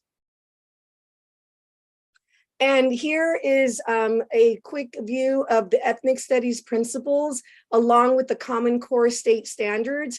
It's really important when we teach real ethnic studies that we align with the ethnic studies principles, because if not, we may be teaching instead multicultural education. And there's nothing wrong with multicultural education, but we don't want to disguise it as real ethnic studies. So in this lesson, students focus on celebrating and honoring like the stories of struggle and resistance, and also connecting themselves to resistant movements of the past. And the standards here are listed, so that way if you ever feel like concerned about teaching real ethnic studies, just remember to, if they're aligned with the state standards, you're doing your job as an educator. And this lesson includes different components of ELA, like reading, speaking and listening, and then of course, social studies. And on day 1, the way we start, like all ethnic studies lessons, we do a land acknowledgement, and we also do an ancestor acknowledgement. And then I begin the lesson, and I have a lot of discussion with students. So the first thing we do when we open this lesson, I use a graphic organizer that they're familiar with, that are my district. I work for LAUSD, that we've used in the past. And I ask students, what do you know about the United Farm Workers? And then I write down ideas that they give me. We do it in a whole group. And then I ask them, how do you know this? Because it's important for them to start referencing where are they getting their information. So we go over that. And then we move into the vocabulary that we are going to need to use and be aware of throughout this lesson. And for this lesson, it's labor activist, farm worker, labor strike, boycott, and solidarity. I keep it to a minimum, maybe 5 to 7. So that way I also hold my students accountable, and they have to actually use the vocabulary when they're speaking and when they're writing. And then I start with just something very simple, a PowerPoint, a Google slide presentation asking students, can you name these labor activists who co-founded the UFW? Usually they're going to name Cesar Chavez, Dolores Huerta, but they will not be able to name this third person here. And that is Larry Itliong, our unsung hero. And that's when I tell them about Larry Itliong. I introduce who he a point to show them where the Philippines are located, on a map. So they have an idea of what we're talking about. And it's also important that they know it's an island. And so they get information about him being the labor activist and how he founded the Filipino Farm Labor Union. And then I start showing them some videos, because it's really important in 4th grade that we get some media involved, because students, they're really into videos and it's a great way to communicate information. So here they see a quick short video. It's about a minute long and it introduces who Larry Leong was and how he starts organizing. And for the sake of time, I'm not going to show all the videos, but they will be provided at the end. And then we move into a discussion, and I ask them, and we do a circle, a community circle, and we talk about, why do you think Larry Itliong and other Filipino farm workers are unknown to most people when they think of the United Farm Workers? And it's interesting to hear their discussion. And then I start pointing it out to how many of you have read a book about Larry Itliong. And then we start going through the books, online book servers we have in LAUSD, such as Epic.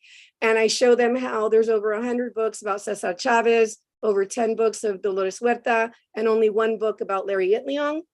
And then we also look into Renaissance, where students are actually exploring, so they give me the information. And they see that, again, there's really a lack of diverse books that are including Larry Itliong about the UFW. So then we get a chance to talk about the need for diverse books. And then they see this little picture here about, and I tell them about how there is now a book that has been written about Larry Itliong. And we talk about what year it was actually written. And then, but I just leave it at that. And then I move into day 2. So I just like to sprinkle information out there because it's coming back throughout the lesson. And then in day 2, we start really talking about the solidarity about the Filipinx and Chicanx farm workers during the Delano grape strike and boycott. And here they start getting information of, the background, how it started, what it became. And then I show them this video where after they watch the video, they have to partner up and they have to answer these questions. I will be playing this video, so if any of you do not know the story of Larry Leong, you can get quick information while also experiencing what it would be like to be a student in 4th grade having this ethnic studies lesson. So while you're watching this quick video, I want you to focus on the 2 questions here. What was the dilemma, the problem Filipino farm workers were facing when they began their strike? And what was the solution to that problem? And again, problem solution here, we're hitting again for ELA. And I leave the questions here so they can see them. We were working when my father says, come on, we're leaving. I says, we're leaving, it's 10 o'clock in the morning. So we left. To go on strike, you suffer a lot of hardship. Maybe you get hungry, maybe you're gonna lose your car, maybe you're gonna lose your house. And I remember leaving the field and driving through seeing the strikers of the Filipinos. But the Filipinos face a dilemma. As they strike for a union, the farmers bring in Mexican workers to replace them. It's one of the things I learned that the farmers like to do. They like to pit the Mexicans against the Filipinos because you're going to be fighting for the same pot of gold. Many Mexican laborers have already joined the National Farm Workers Association, led by the charismatic Cesar Chavez. I remember a meeting at the Filipino Community Hall in Toledo. All the labor contractors were there. And a lot of the farm workers were there, and you're trying to decide, are we going to end the strike? Or are we going to negotiate with the Mexicans to join us? And then Larry Leon says, I'm going to go talk to the Mexicans. When the strike happens, Cesar Chavez wasn't really quite ready. But Cesar also knew that if they didn't join the Filipinos then they would never happen.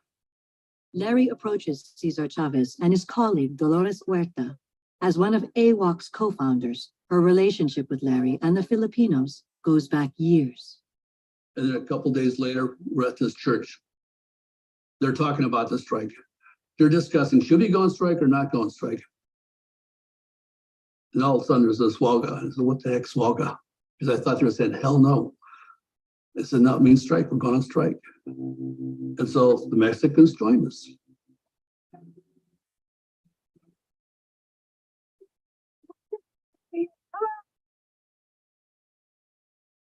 And from this video, students will then be able to answer that the problem was that the farm owners were trying to put the Mexicans against the Filipinos during that labor strike. So Larry Itliong was brave and went to speak to the Mexican farm workers, and they united, and that's where the United Farm Workers comes to be.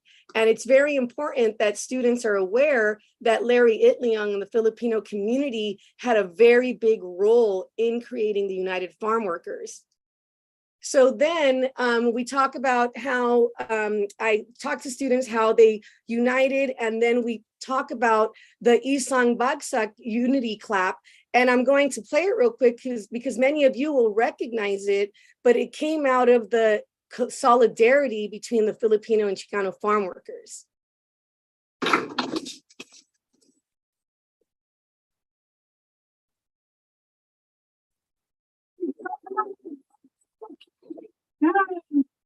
And what we do also later, we start our lesson when we continue with the Isang Bagsak Unity Clap.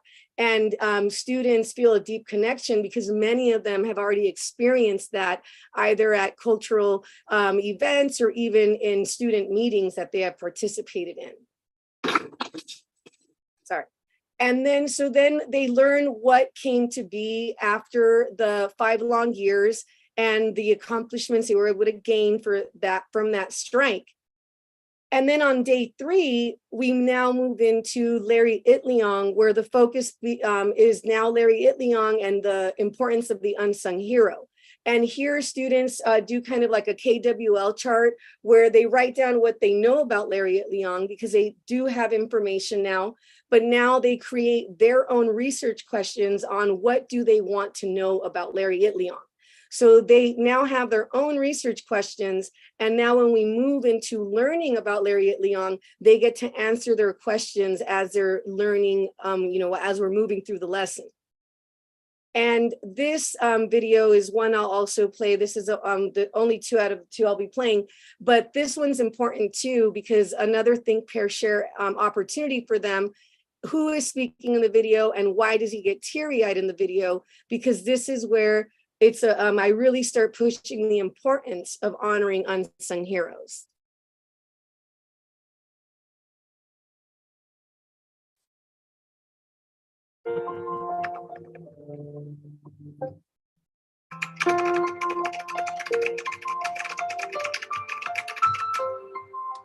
He was true to his word. He spoke at least 12 different languages. He was a great communicator. Being a great communicator made him a great leader. When he came to America, he wanted to learn more about the laws. He spent his time when he was not working in court. So when I go and speak and I see some of these elders and come up to me with such honor and respect for my father, it's such a struggle not to, like right now, bring tears to my eyes. To know that they loved him so much. And I'm not just talking Filipinos, I'm talking every culture, that he helped at some point in time. What he did care about is that people were treated like human beings. He passed away not knowing how much he really did. October 25th is Lariat Leon Day in the county of Los Angeles.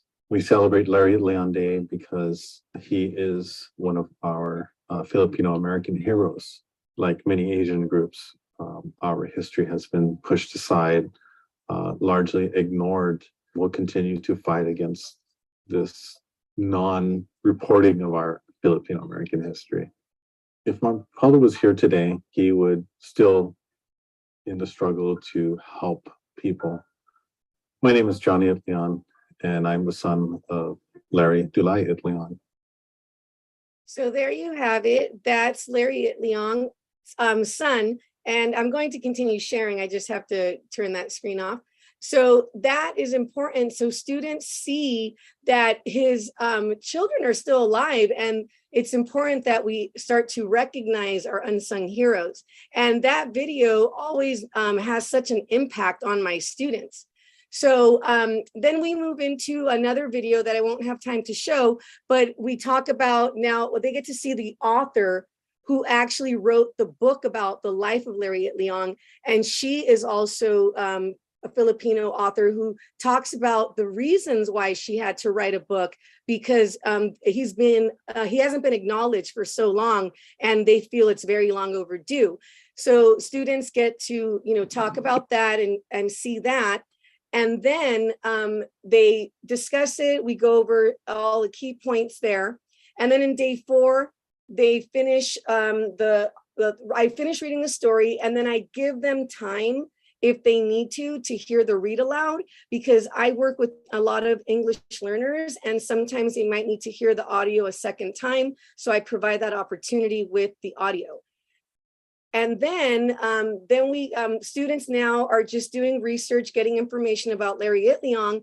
And this, hopefully you have time to watch it later, but it's an actual song that's written about Lariat Leon, and it's a great video, and students have to pay attention to the lyrics, and they usually answer most of the questions they had about Lariat Leon through this video. It's a great song too.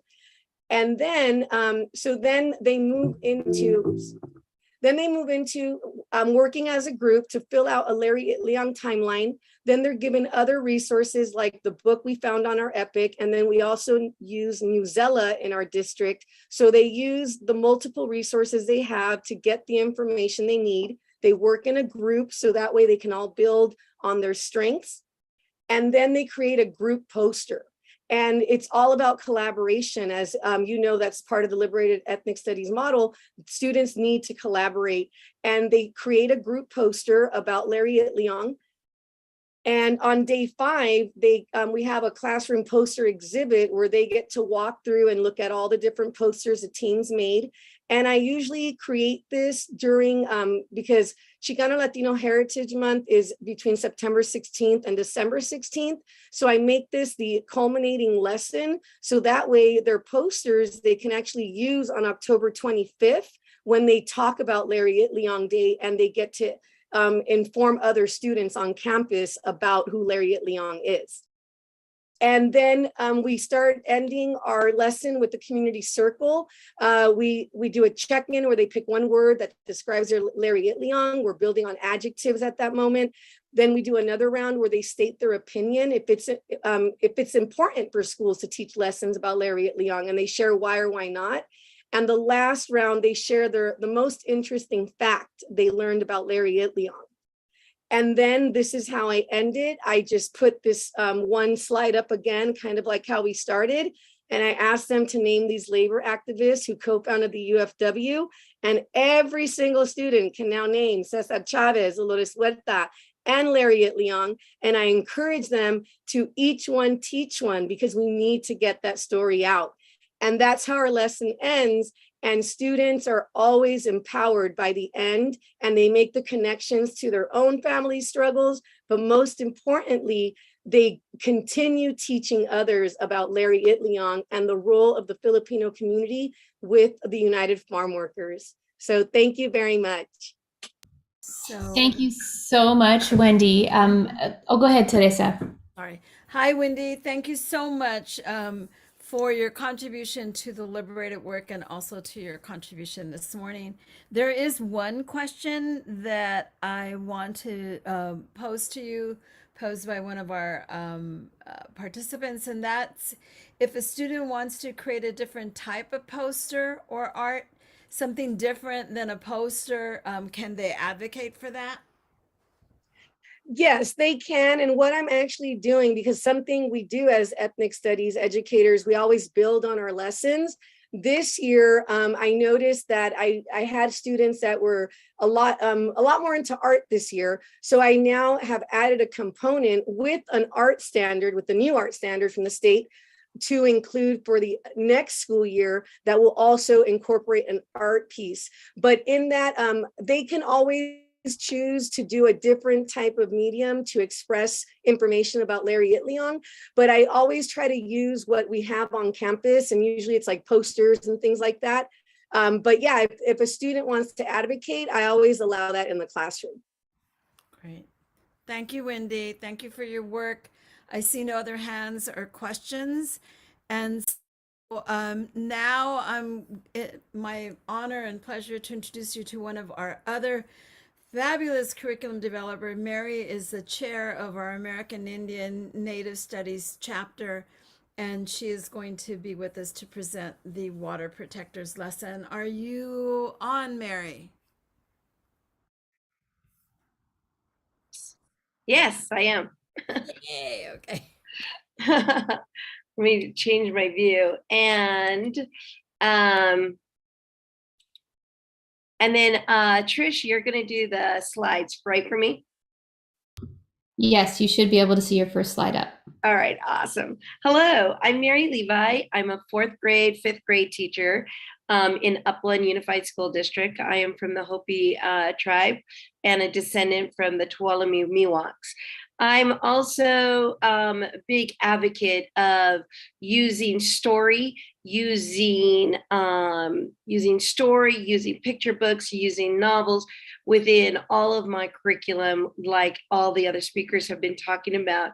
And so I picked, before I start my science, and as I am doing my social studies, I am using this book called Water Protectors to start my curriculum off with. So go ahead, next slide. As always in liberated study, ethnic studies, we do a land acknowledgement. And I do this, especially my 4th grade and my 5th grade, in acknowledging that all of California is home to over 250 tribes and people, and all across the United States, we have a representative of many nations in California. So I make sure that they understand our land acknowledgement. Next slide. And then we go into our long-standing history of how our Native people in California have been protecting the land and the water for centuries and into time immemorial. And that we talk about stories of creation. We have stories from each one of our Native tribes, and that I bring out. And then so I'm constantly bringing in story. We're constantly reviewing from north to south. Next slide. We do an ancestor acknowledgement. I try to do many, and this in particular is Nellie Charlie, who is from Yosemite Mono Lake Paiute, who was a basket weaver and traditional and modern. And we talk about this because basketry is so essential to our land. Because if you don't have the materials that are coming from our land, and if you don't know where to find these materials, then you've lost connection with your land. And then the whole idea is to make sure you are connected with our land. Next slide. So I'm going to ask you, and maybe you could put this in the chat. what would you do with this drop of water? And so I start off with this with my own students. And so I just kind of put it out there. They write it on a sticky note. We write it, we post it up on the board, and we just kind of like, what do you do with this drop of water? It could be, and we have this conversation, ongoing conversation of many of the kids would say we drink it. And then the more you talk, we're like, okay, our plants need to drink it. We need to drink it. Our animals need to drink it. But do you cook with it? Do you bathe with it? And you constantly go through the whole idea of we use water a lot through the day. Next slide. So do we have time for the video? I'm hoping we do.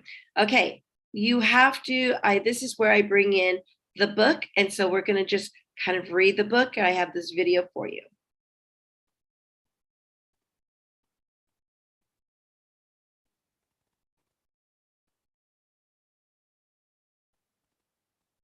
Uh-oh. We gotta skip the ads.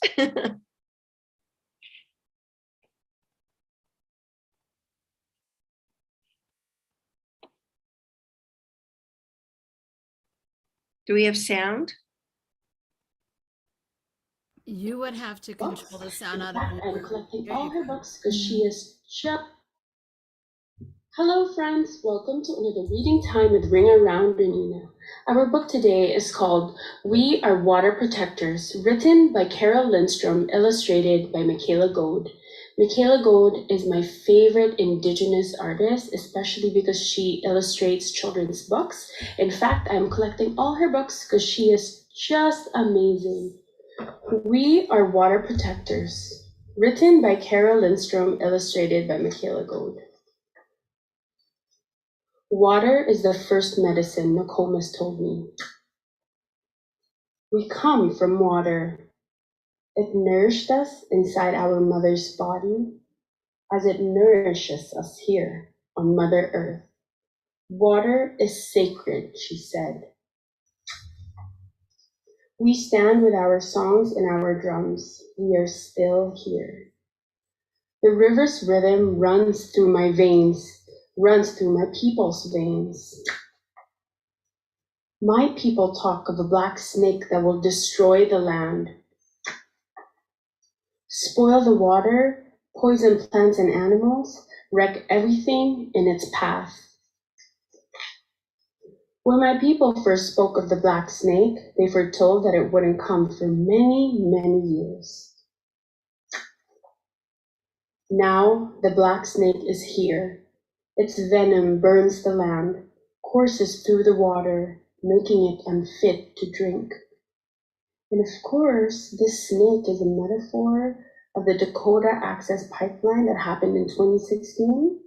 Unfortunately, it's still pushed through. So it's still poisoning the water right now. Take courage. I must keep the black snake away from my village's water. I must rally my people together. Here, there's a beaver. See some fish, turtle. To stand for the water, to stand for the land, to stand as one against the black snake. We stand with our songs and our drums. We are still here. It will not be easy. We fight for those who cannot fight for themselves. The winged ones, the crawling ones, the four-legged, the two-legged, the plants, trees, rivers, lakes, the earth. We are all related. Such a beautiful illustration over here. And look at all the animals.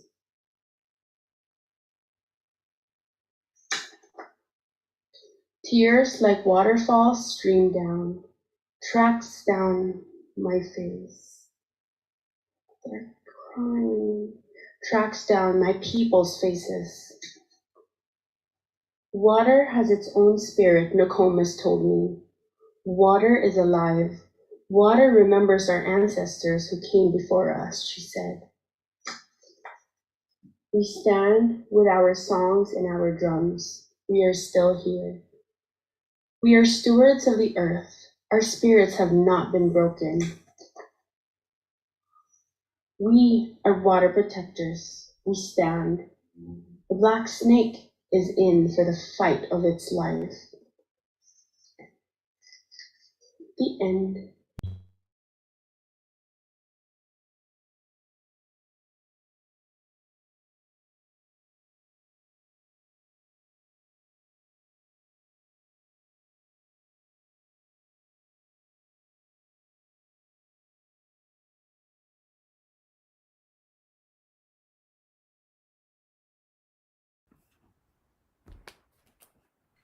So I don't think you could hear the very end, but at the very end, you could see that there is a lot of resources on the very back, especially for when we become water protectors or land protectors ourselves. And so there is a promise that each and every one of them needs to make from the time we're done to, I always bring this part back to our students, to my students when we are finishing up on our unit. So next slide.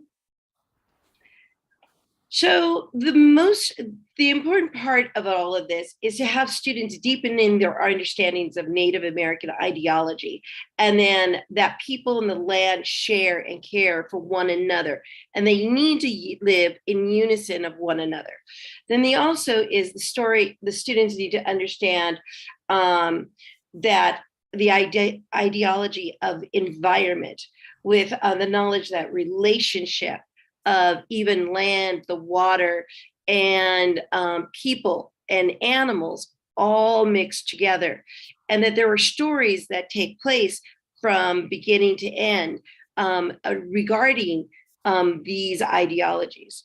So I start with, when I go back to water protectors, you could see in the book that there are the history of a long time ago, these stories were told.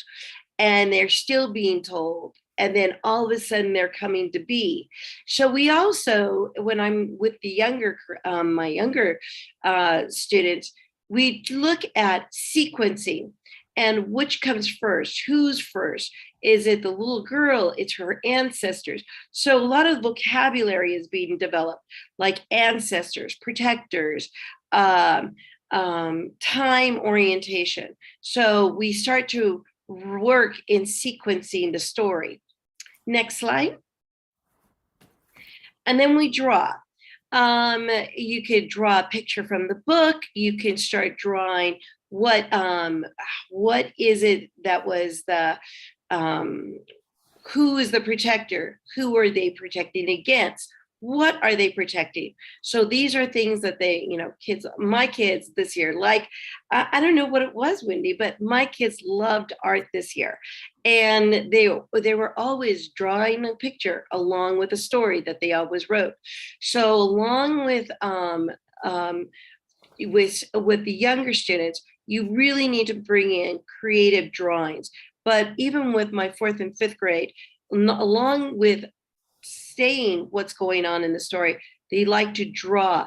And then some of them were very creative as to what's happening right now.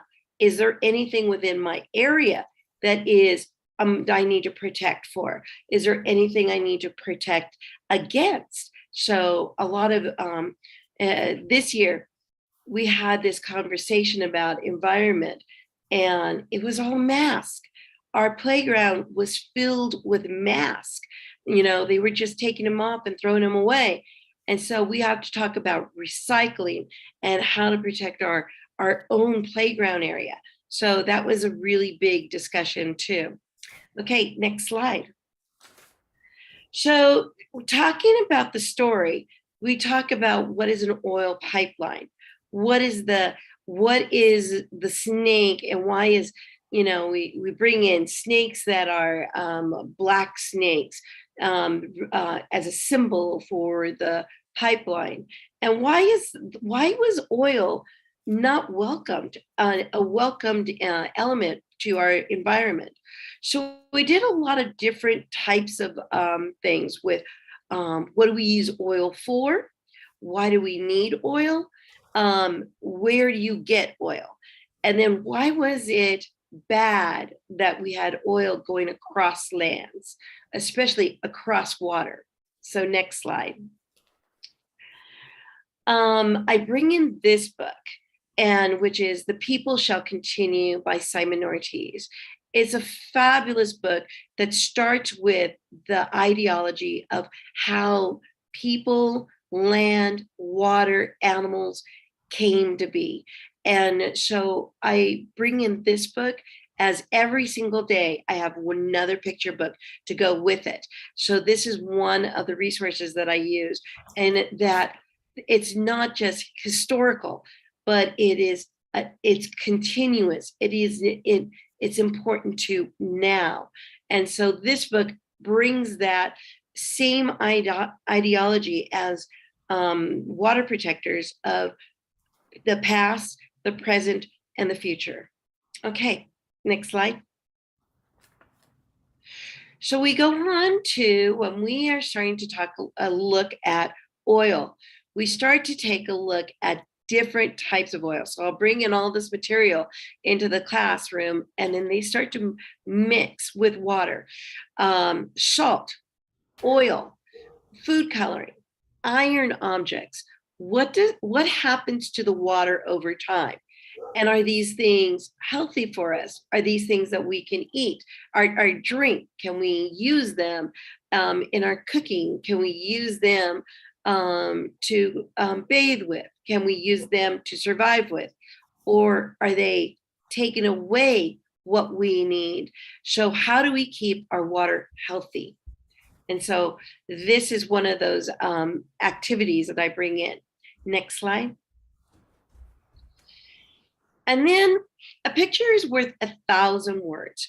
I bring this to our students, my students, and I say, okay, how can our fish, we know that we cannot survive if oil goes into our water. But now, how about our animals? How about our fish life? How about, can they survive? What happens when we find all of these traps? So I would put this up, and I will just have a writing activity with it. I would ask them, what do you think? Give me all the things that you think about. Brainstorm it. What's your summary of it? Tell me. So I bring in this part to do some more writing with it. Next slide. And this is found in the back of the book. This is how to be your water protector, the water protector pledge on your own. And so how can they protect their water? How can they protect their environment? How can students make sure that they pass this message on? And so this is what I bring to them. And then so I give them another piece of paper and I bring that out. Okay, next slide.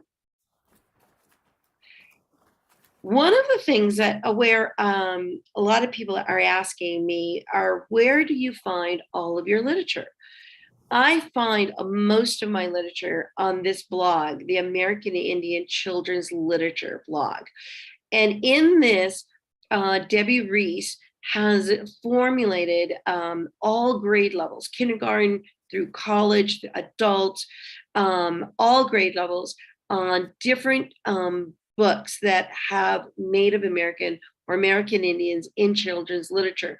She will bring out, if you're looking for nature books or you're looking for a specific tribe, she will have that available. She also has this as resources, as reviews. She reviews the books. She really emphasizes a lot lately on really trying to find Native American writers. So you have Native American writers who are talking about their own experiences. And so I bring those into the classroom. Some of the Go ahead, next slide. Oh, I'm already done. But one of the other things that I also bring in and with my art is I will spend a week telling, and I'll send them a note, say for 3 days, collect your recycles and collect your recycles and then bring in a bag of recycles. And then what we'll do at the end of that week is make an art piece from that. And one of the reason why I brought this in and the reason why I'm adding it is because I met Gerald Clark, who is Kauai, and a Kauai artist. He made a whole basket, a beautiful art basket, and it was all made out of crushed recycled cans. And it looks so much like a Kauai basket until you get up very, very close that that you can tell it's all made of recycles. But this is kind of like a small part of the lesson. I entwined this lesson along with my whole California unit as well. And with 5th grade, I also bring in other other tribes too, because we have to go across the United States in that. So that's what I do. Okay. Oh, Gerald Clark, Kauai artist. Okay, oh, you already got that question. So I'm going to open it up just for a few minutes. Any questions for our presenters who remain with us? If not, great. If not, Trish, can you go to the final slides very quickly? I want to invite you to join us, and I'll let Trish share the PowerPoint. We have a next slide. Next slide, Trish. Next slide. We have a process on how we develop our lessons. Next slide. I don't have time to do it justice right now, but one of the things we want to do today is if you're interested in working with us and contributing your work to our curriculum, we will be having a summer institute where we will present how we develop our lessons. Plus, you'll see so many more. In addition to the folks that you saw here, many of them will be coming back for our summer institute and sharing other lessons that they have with you. This is our ABC entryway to ethnic studies. Next, Trish. We always use the 7 principles of ethnic studies in every single one of our lessons, and you'll see that today discussed in every single lesson. Next. This is a story that we're not going to do justice to, but I just wanted to share with you our process and our lesson plan format. We begin with the cultural ritual and cultural energizers. We go into critical concepts. And the beauty of it is, as you see the lessons presented like they were today, you probably aren't conscious of the fact that there is a format to the lesson plan development. We spend a lot more time on this work with our teachers at our institutes, both working with districts and then also in the Summer Institute. Next, Trish. I won't go through this, but this again is ancestor acknowledgement is a process that we use quite often. This is a lesson on the Soldier of Equality, which is a founding of LULAC, the National United League of Latin American Citizens, and Felix Longoria. All of our stories, and this is one of the things that Bill did notice. Next slide. You could just walk through the slides, Trish, as I go through this. All of our stories raise, they're not just stories about contributions or food fiesta and folklorico. We actually maintain that the discussion of race, indigeneity, solidarity, colonialism, all of those are critical elements, not just for ethnic studies work, but for our students to really understand in order to begin to have pride in who they are and in their history. So you'll see that all of our lessons raise very critical questions with students of all ages. And you'll see this process. Go back to the slide on the Summer Institute, please. Great. But we invite you to join us. We do our work as a community. We do it from K through 12. We will be having a summer institute this summer. Those of you in LA, if you're interested, we actually have a special project funded through a grant where we will be mentoring teachers who are going to be developing ethnic studies lesson. It's a grant actually thanks to United Teachers Los Angeles. Lupe and I are leading that. So if you're interested in working in the Los Angeles area, if not, please join us at our Summer Institute. Some of you are returning to us, and so we're grateful to always have you join us. So we're going to end incredibly early today, which is good. But again, please join us in doing this great work. Join Wendy, join Mary, join Lupe, join Trish, join 20 others, Dindy, and others who are doing this work. And you can see all of our fabulous, this is still a partial list of folks who will be with us this summer. Our institute is from the 13th to the 16th. We will continue to have other institutes on critical issues.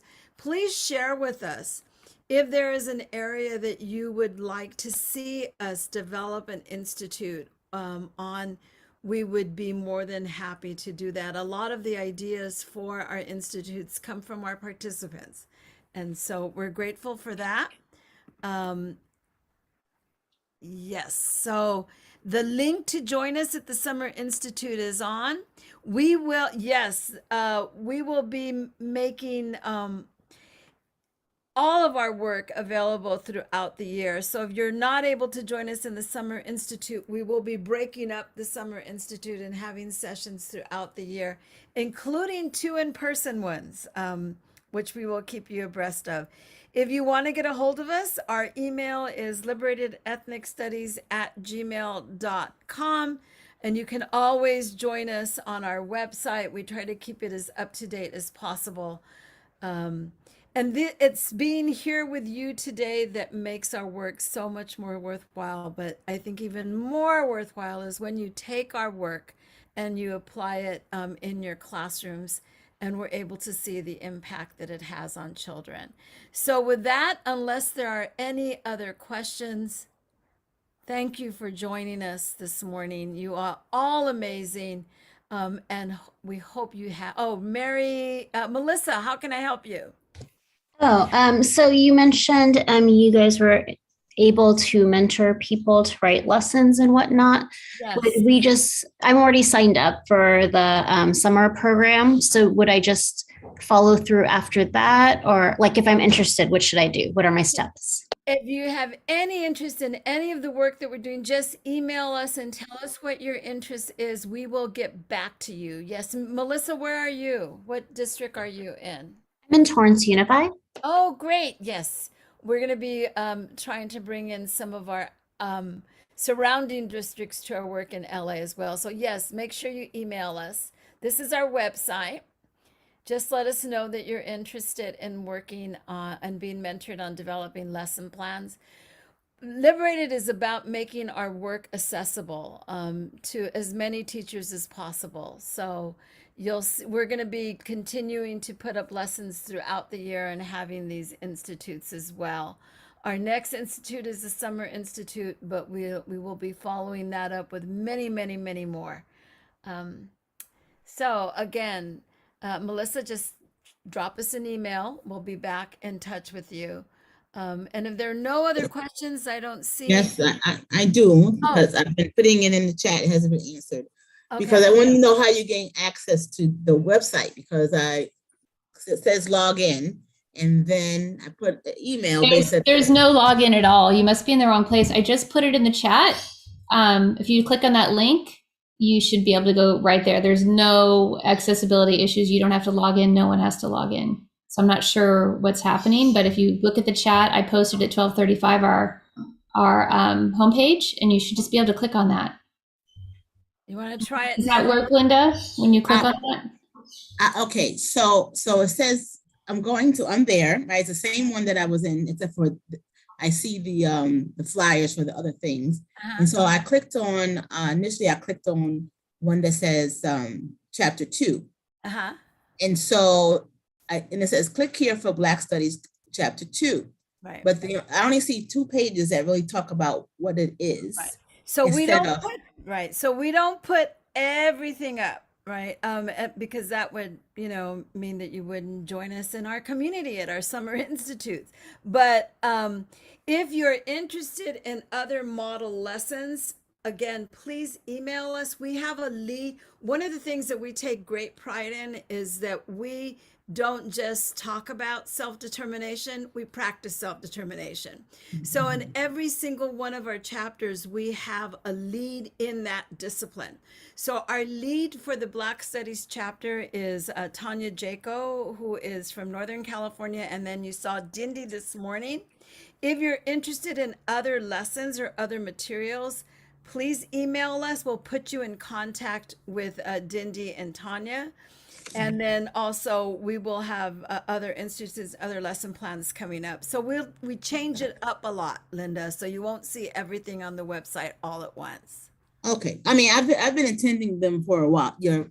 For a while, so I'm familiar with it. Okay, great, Linda. Okay. Welcome back.